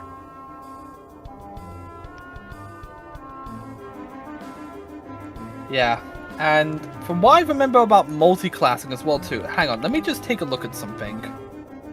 Well, while you're working on that, I'm actually going to work on the bard proficiencies as well. Yeah, that's actually going to be the interesting thing. So, because here's the interesting thing that you get from multi-class proficiencies with Bard.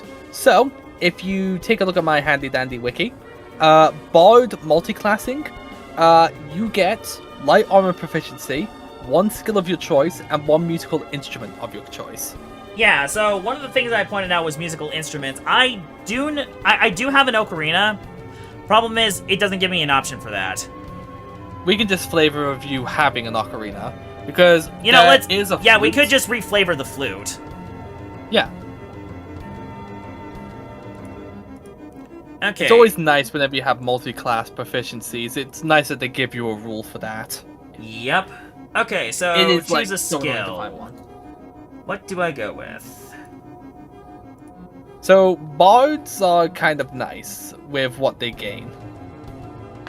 Given you already have acrobatics and performance as proficiencies you already have thanks to Entertainer, I would say, oh my, you actually get a lot of proficiencies because you can just choose any three, which means you basically get the pick of the litter of any skill that you want. Dang.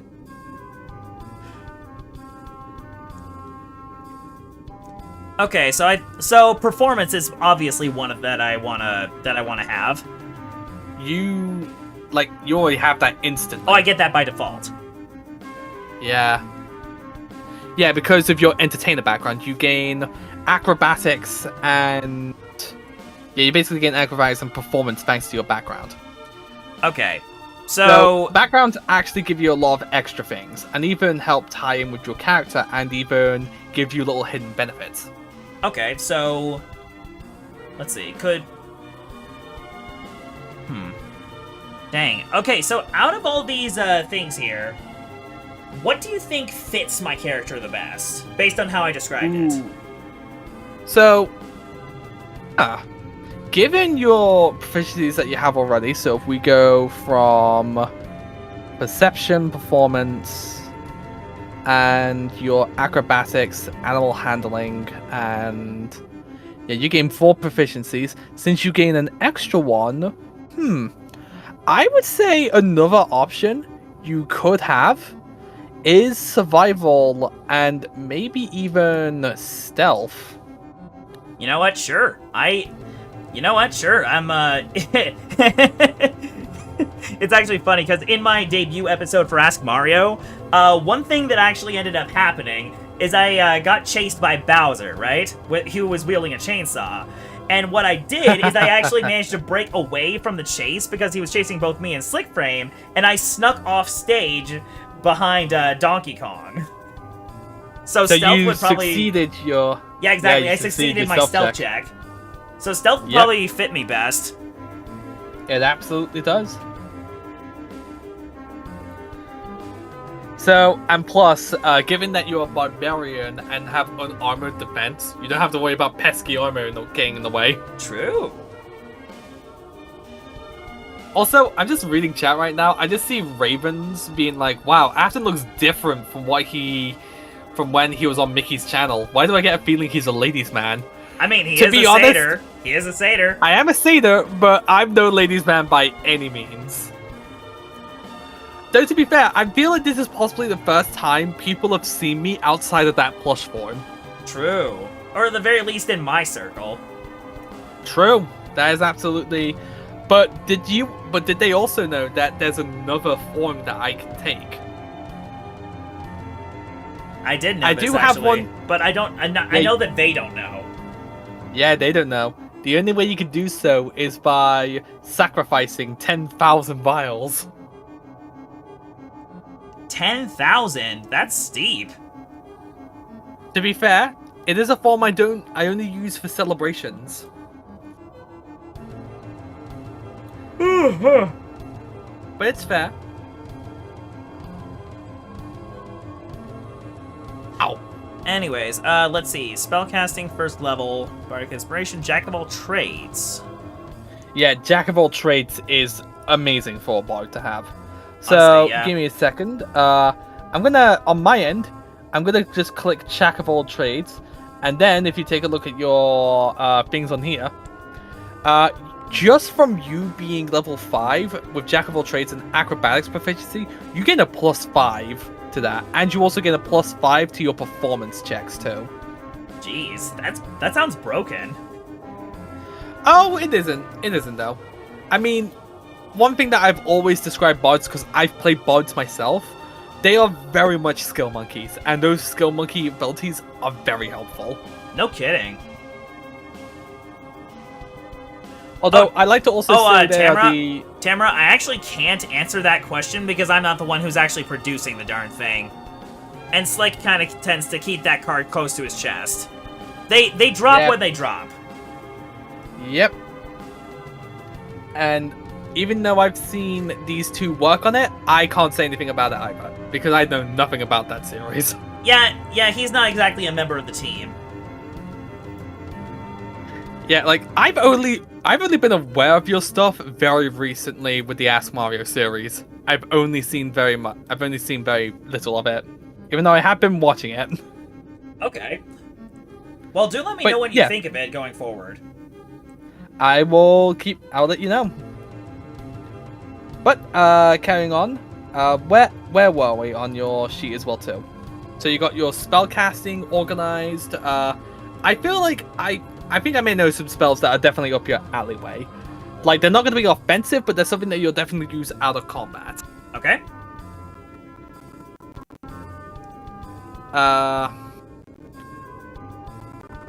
But you'll get, like, your typical equipment with barbarians and such. True. Let's see. So,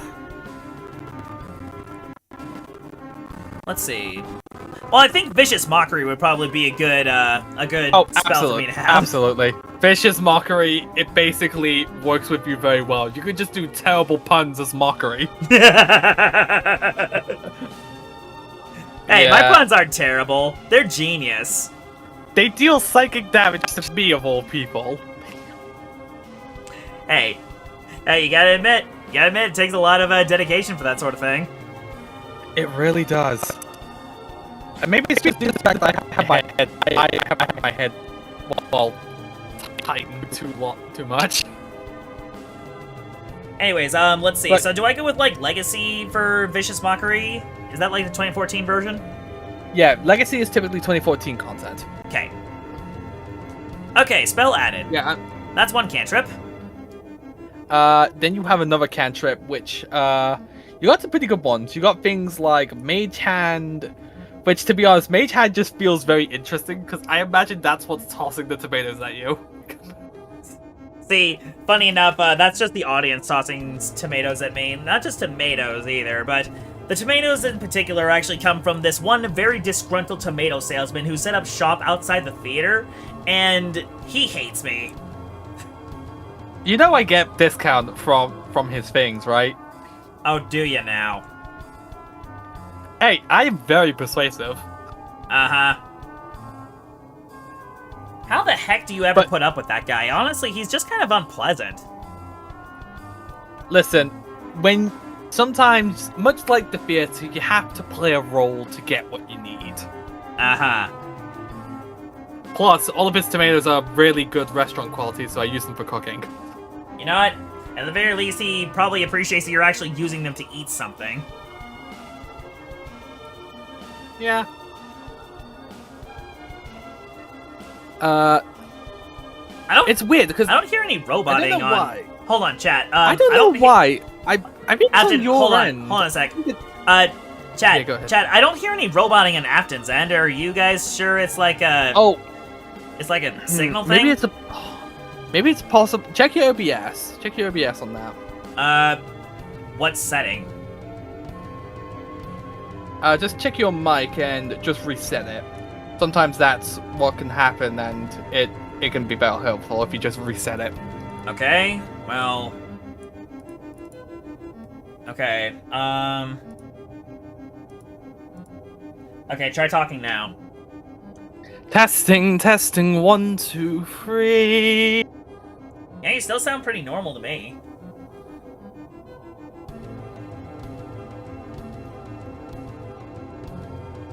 Chat, is that any better?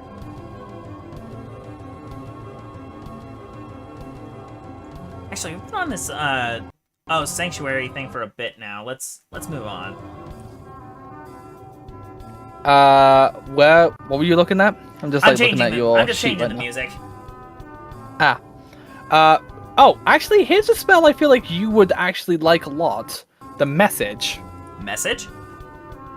So, basically, you have a short piece of copper wire, and you point your finger towards a creature within range and whisper a message. Only you and the target can hear the messages and can reply with a whisper that only you can hear. Okay. Basically, it's a long-range communication. Okay. It's very useful. I've used it quite a few times. And it's basically the downgrade to sending. Imagine if I just use it to send a joke to you.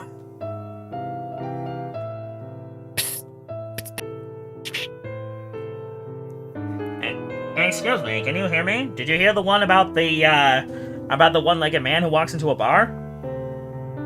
Ah, yes, I've heard very much about that joke. Yes, yes. But yeah, it is really good because here's the thing. You can cast this spell through solid objects if you're familiar with the target and know it's beyond the barrier or magical foot silence and such. Or the spell doesn't actually have to travel in a straight line. It can actually travel freely around corners and openings. That's one thing. So if there's like a little hole, in the wall and your friend's beyond that wall, and you cast message, it still goes through to them. Hold on. Light? Oh yeah, it just gives you like a fresh light.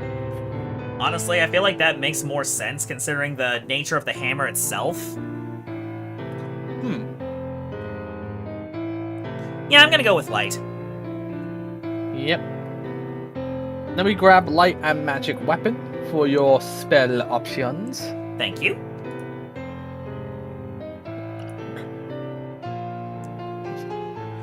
Now let's see here.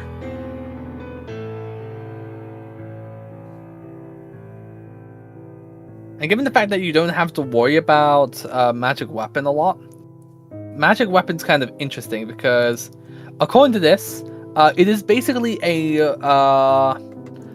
it's a ow. Oh, have a good. I'm gonna head out now. Have a good rest of your day, Toast. Have a good evening, Toast.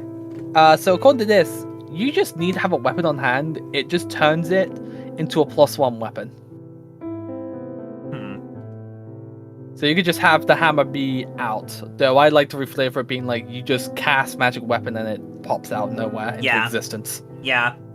I like to think that myself. It's fun. Yeah, honestly, it is fun. The idea is that it just kind of appears like a storm blade or something. Yeah. You probably don't even get that reference. Likely not.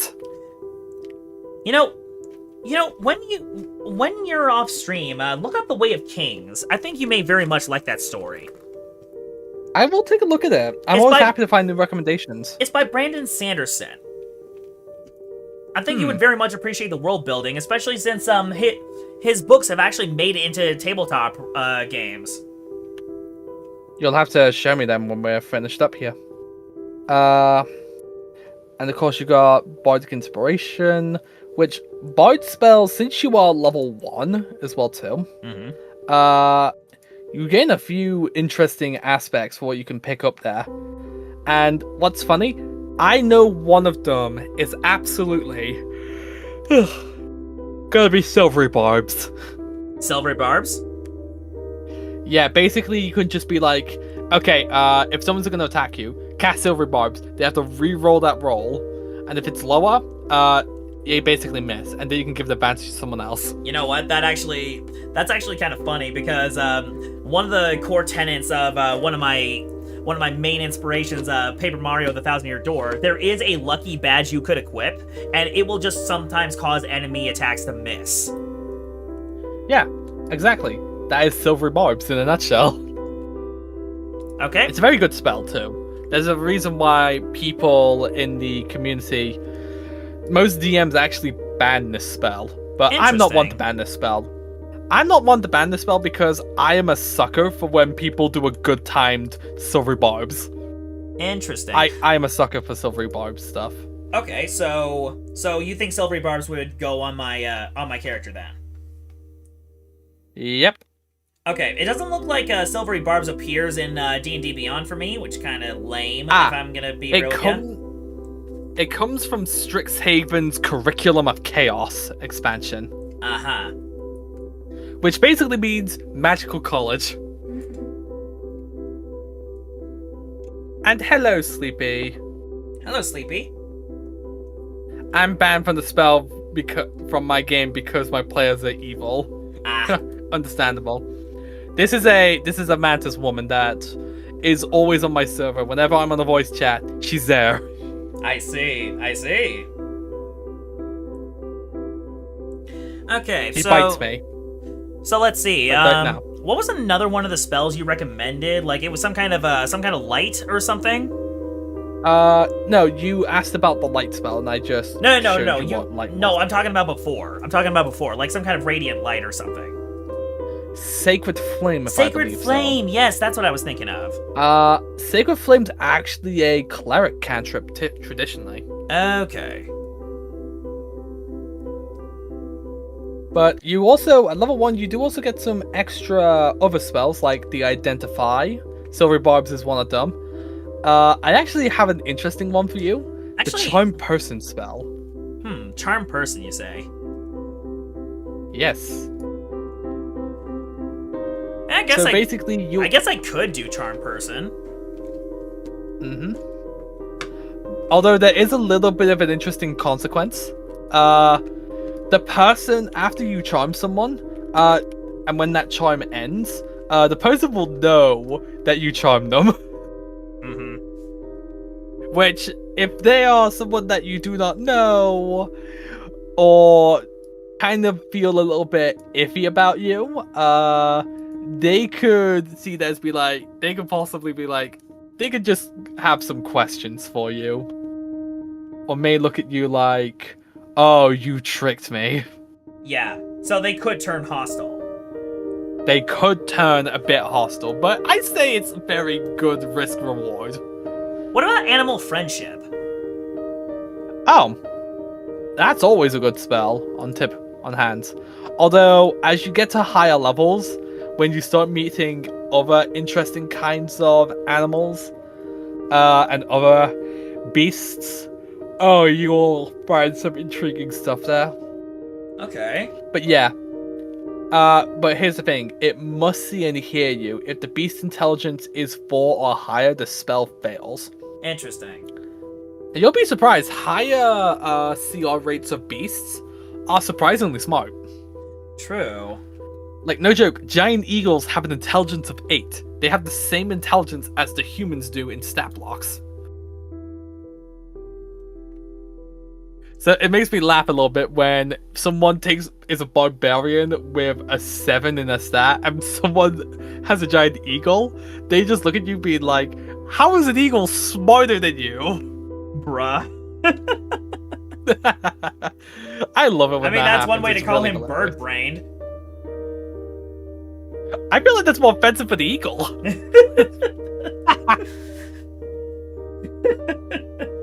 Oh, goodness. I love having those conversations with people. What's funny, I actually thought that you were going to pick speak with animals instead of animal friendship. Speak with animals might be better, actually. Oh, if you ever play Baldur's Gate, you would love Speak with Animals. They actually have a ton of hidden voice lines. Oh, so I understand. Rachel has shown me different clips. She loves Baldur's Gate. Yeah. Baldur's Gate is really fun. I highly recommend it. I don't know. It's the gameplay style that kind of takes me out of it. How so? I've never been able to get into those games that have, like, a really... I can't explain it. Where it's like Turn-based? No, not turn-based. See, I love turn-based RPGs. What I was thinking, though, is, like, if you ever take games like Civilization or something, where it's just, like, really drawn out and above the whole action, I'm kind of taken out of it, you know? It ruins my immersion. To be fair, I actually kind of have a bit of an agreement with you, but here's the thing. One thing that I like about Baldur's Gate is you are basically as a D&D party itself. Well, I get that. I know that you can, like, change the camera's angle and what have you, but again, it's just one of those things where I'm just like, I can't really get into it. Intriguing. It's also the gameplay style. I'm like looking at Yorin right now.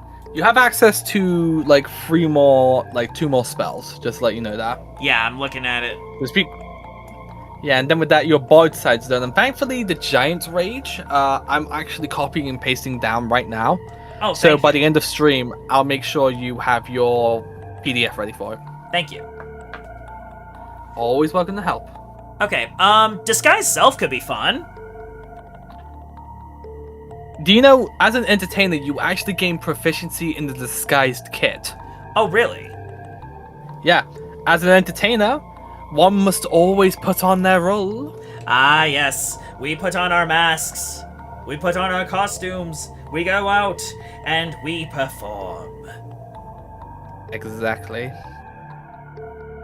And you also gain another musical instrument proficiency as well. Another one? Does singing count, or no? Yeah, it has to be an instrument of sorts, but to be fair, I just like to reflavor the instruments as anything flavor-wise. Like, I'll actually let you know, Satyrs actually also gain a musical proficiency. Okay. And guess what Afton is proficient in? What? He actually is a fan of the violin. Ah. He loves string music. Now that would be fun. I do like string music. Oh, I love string music. It's so good. It's beautiful.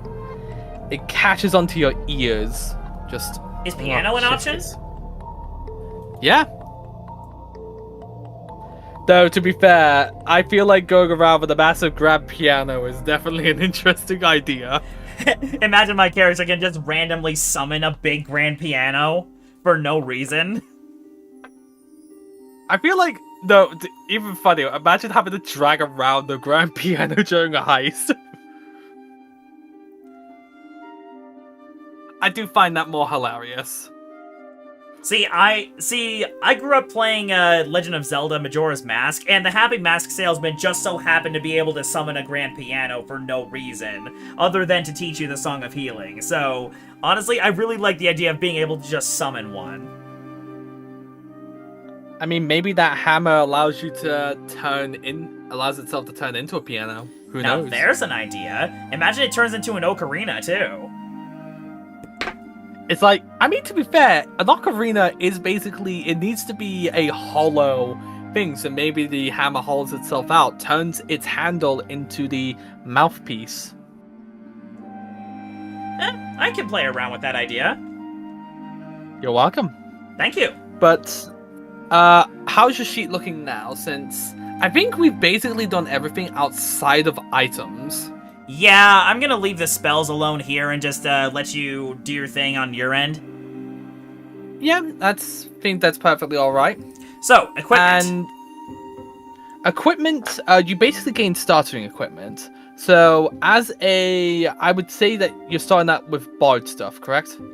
Yeah, looks like D&D Beyond's given me, let's see, backpack, bagpipes. Okay, sure, why not? Oh yeah, that's an option. That is an option. Bagpipes are fun. Hey, bagpipes are fun. Speaking of somebody with Celtic roots, I do like bagpipes. Yeah. Let's see. It looks like it gave me a great axe, a couple of hand axes, a javelin, a mess kit, water skin, tinderbox. Oh, that's the barbarian. That's the barbarian equipment. So if I got mixed up. Sorry, Nat. Let me see let's take a look at that then, shall we? So I would say let's go for any martial melee weapon and have it be a maul. Okay, let's go to equipment. Any martial melee weapon. Maul. And what would you want, a simple weapon or would you want two-hand axes? I'm not really an axe guy, to tell you the truth. Noted. What about a club? Yes, with my club, I initiate the power of bonk. Yeah, it's just like, it looks like a security baton. Let's see, Oh, you know what? Be glow stick. You know what? How about I go with a boomerang? I actually do know how to throw a boomerang. I've actually kind of forget about the fact that boomerangs are an option in D&D. You just don't hear a lot about them. I'm definitely writing that down now. You know what? I do actually know how to throw boomerangs. Do it then. And you know what? Based on the Mario influence, Hammer and Boomerang Brothers exist. That is true. I actually forget about... Isn't there, like, other variants of the bros as well? Oh, yeah, there's plenty. Like, there's Fire Bros, Ice Bros, Boomerang Bros, Sledge Brothers, Heavy Fire Brothers, Sumo Brothers. Yeah, I remember there's an old concept from, like, a third-party game where you actually have spike balls as well. Oh, yeah, like, there's actual... Yeah, spikes actually have the ability to regurgitate spike balls and just hurl them. Oh, no, I meant a hammer bro that could do that. I mean, spikes already kind of do that, though. Yeah, true. It's been a while since I last saw the Mario series in that light. Button also used the boomerang too.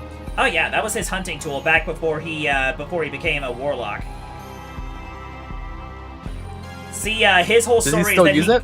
Yeah, his whole story is that he grew up in like the dry desert, lived in an oasis, and that's what he used to, catch food. Interesting. He also used it to knock fruit down from trees. I mean, that makes sense. And yes, he still uses it. I had to. That's why I wanted to know. An Explorer's Pack gives you everything you need, and javelins, we could just reflavor them as something else, can't we? We could. What would we reflavor them as, though? How about flying tomatoes? How about not? Aw. Boo. I do have star pieces, though. Those are pretty sharp. We could... Yeah, they would work. I just imagine them like, you just pick them out your pocket, toss them. Piercing damage. Yeah. That definitely could work. Just on cue, chat threw one at me. Yep, they did. I like it when they do that. Yeah? Good chat. Well, I like it when chat Yeah. does this to you. Ow! How dare you do that, Jay? You're lucky I don't have enough points to toss things at you. But yeah, outside of that, I think with all of the equipment done, how are you feeling about your character now? Well, it's definitely a starting point. I mean, it is at level 5, so there are some extra things I can go over, but I think I can talk to you on a better day for them when for all we know, we can toss you into an experimental game with this character. True. I mean, I've been dying to test out this titanium D20 I got. Oh, in an IRL game. I feel like I would be terrified if you could do that. I mean, I do actually have one of these. I know you do, and that's what I'm worried about. Yeah, we'll say, very good 2 hours for helping out with the character sheet. Yeah, no kidding. Well, nice in my opinion, it still needs a little. It still needs a little bit of reflavoring, but we can make this work. Yeah, the reflavoring is actually the easiest thing to do. Flavor is a free thing after all. So we can actually reflavor some new things. I can actually send them to you when I bring the PDF over. Nice. But so, what do you think of the process that we went through? Honestly, it was very long, very interesting, but overall, I think we did okay. Let's see, was there anything else you wanted to do before we close the book on this one? No, actually. I think everything else I can get organized. Spells, I think I've actually had in mind. And I will admit, this actually has to be one of the first multi-classes I had to do on these series. Absolutely. It certainly turned out to be pretty interesting, so... Yeah, let's see. it was hard. I actually thought that you would be a warlock. But no, you're a barbarian. Yeah. Yeah, who would have thought? Go figure, huh? Yeah, I wonder how Mickey's gonna feel about you being a barbarian. I definitely am curious to see what her reaction would be to this character sheet we thought up. Oh, she will find it intriguing to see you turn big and be like, you're still doing puns. Hey, you might even say I'm large and in charge. Someone please throw tomatoes at him. Wait, now please don't throw tomatoes at Yes, him. do so. Please do it. I've had enough of the puns. Pelt him. No! Pelt him like No, that man wait. wants him to. Ow! I get stuff pelted at me instead. How could you, Chet? You betrayed me. You betrayed me. How dare you? Why? Listen, I had to get you before you got me. Boo. I just love this. I just love if someone clips that. Go ahead, please do it. That just felt too natural. Anyways, to wrap things up, yeah, Chad, if you want to go and give a follow to Afton over here, he definitely needs to expand his audience, especially since, you know, he's planning to do bigger and better things with D&D in the future. And Absolutely. And as for me, on our side of things, I am actually trying to get to 1,000 followers, so if you can help us get me to 1,000 followers on not just my Twitch, but also my Blue Sky, I do have a special art project in mind for that as a reward.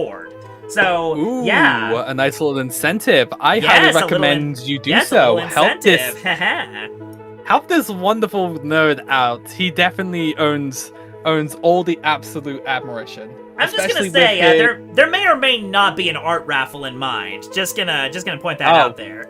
Oh, actually, that reminds me. Jay, are you aware that I'm doing a raffle right now? Oh, are you now? So, question. have you ever wanted your own customized familiar based on yourself?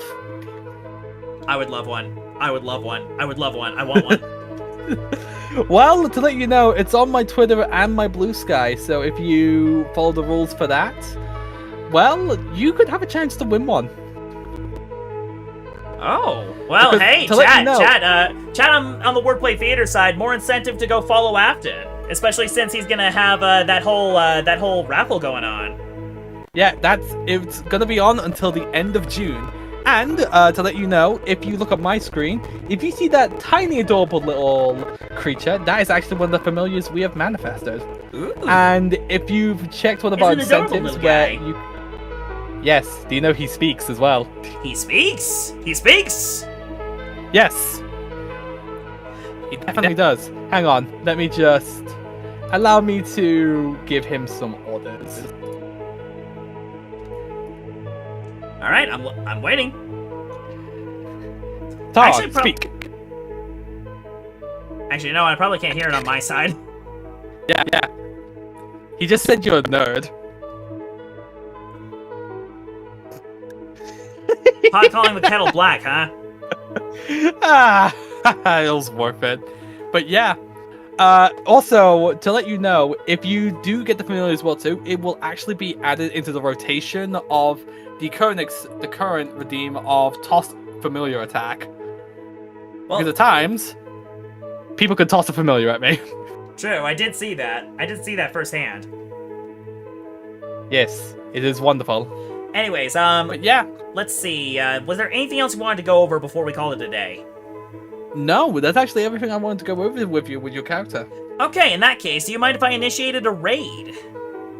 Well, as in typical Antlered Archive fashion, we also do a raid elsewhere, and I'm actually going to just check if she's still on. And Well, one of my it streaming looks buddies like- is live right now. He's currently playing Deltarune. Trying to prepare for I'm when Chapter planning 5 to- drops in a couple of days. Oh my gosh, it's in a Yeah, it's in a couple of days. Deltarune in a couple of days. Oh my goodness. Wow. I mean, in my case, I was actually going to go off to Azura. I'm going to go bother her for a bit. Ah. Well, in that case, I'm gonna go ahead and And switch my I'm gonna go ahead and switch my screen here. Yeah, to let you know, Azura's actually going to be in one of my up-and-coming games for stream. Nice. Yeah, let's just say we're going to take her out to the swamps. Ah. But you know what? Now that I have this whole character sheet thought up, maybe we can have a game with like our respective characters. Who knows? Oh, absolutely. I think I've actually had a few games in mind with you and the rest of the inn. Nice. All right, well, let me go ahead and get a raid initiated so that I can send my chat over to Matt the Snow Monster. Okay, and I've just done my little raid message. This is for those on my end. We are actually going to go raid into Azura, and to let you know, thank you everyone for being here on both our sides. It is really nice for all of us to be here, and I really appreciate you asking me to help you out with this. Of course, and I appreciate you taking time out of your day to help this happen. Yeah, but with that, I'm going to get myself going, and we're going to go bother a dragon. Okay, and I've got my own little spiel to say. So, the curtain closes once more at the Wordplay Theater. Thank you all for joining us for this very special occasion chat. We shall see you all again next time. Take care. Take care, everybody. Goodbyes, and Seder out.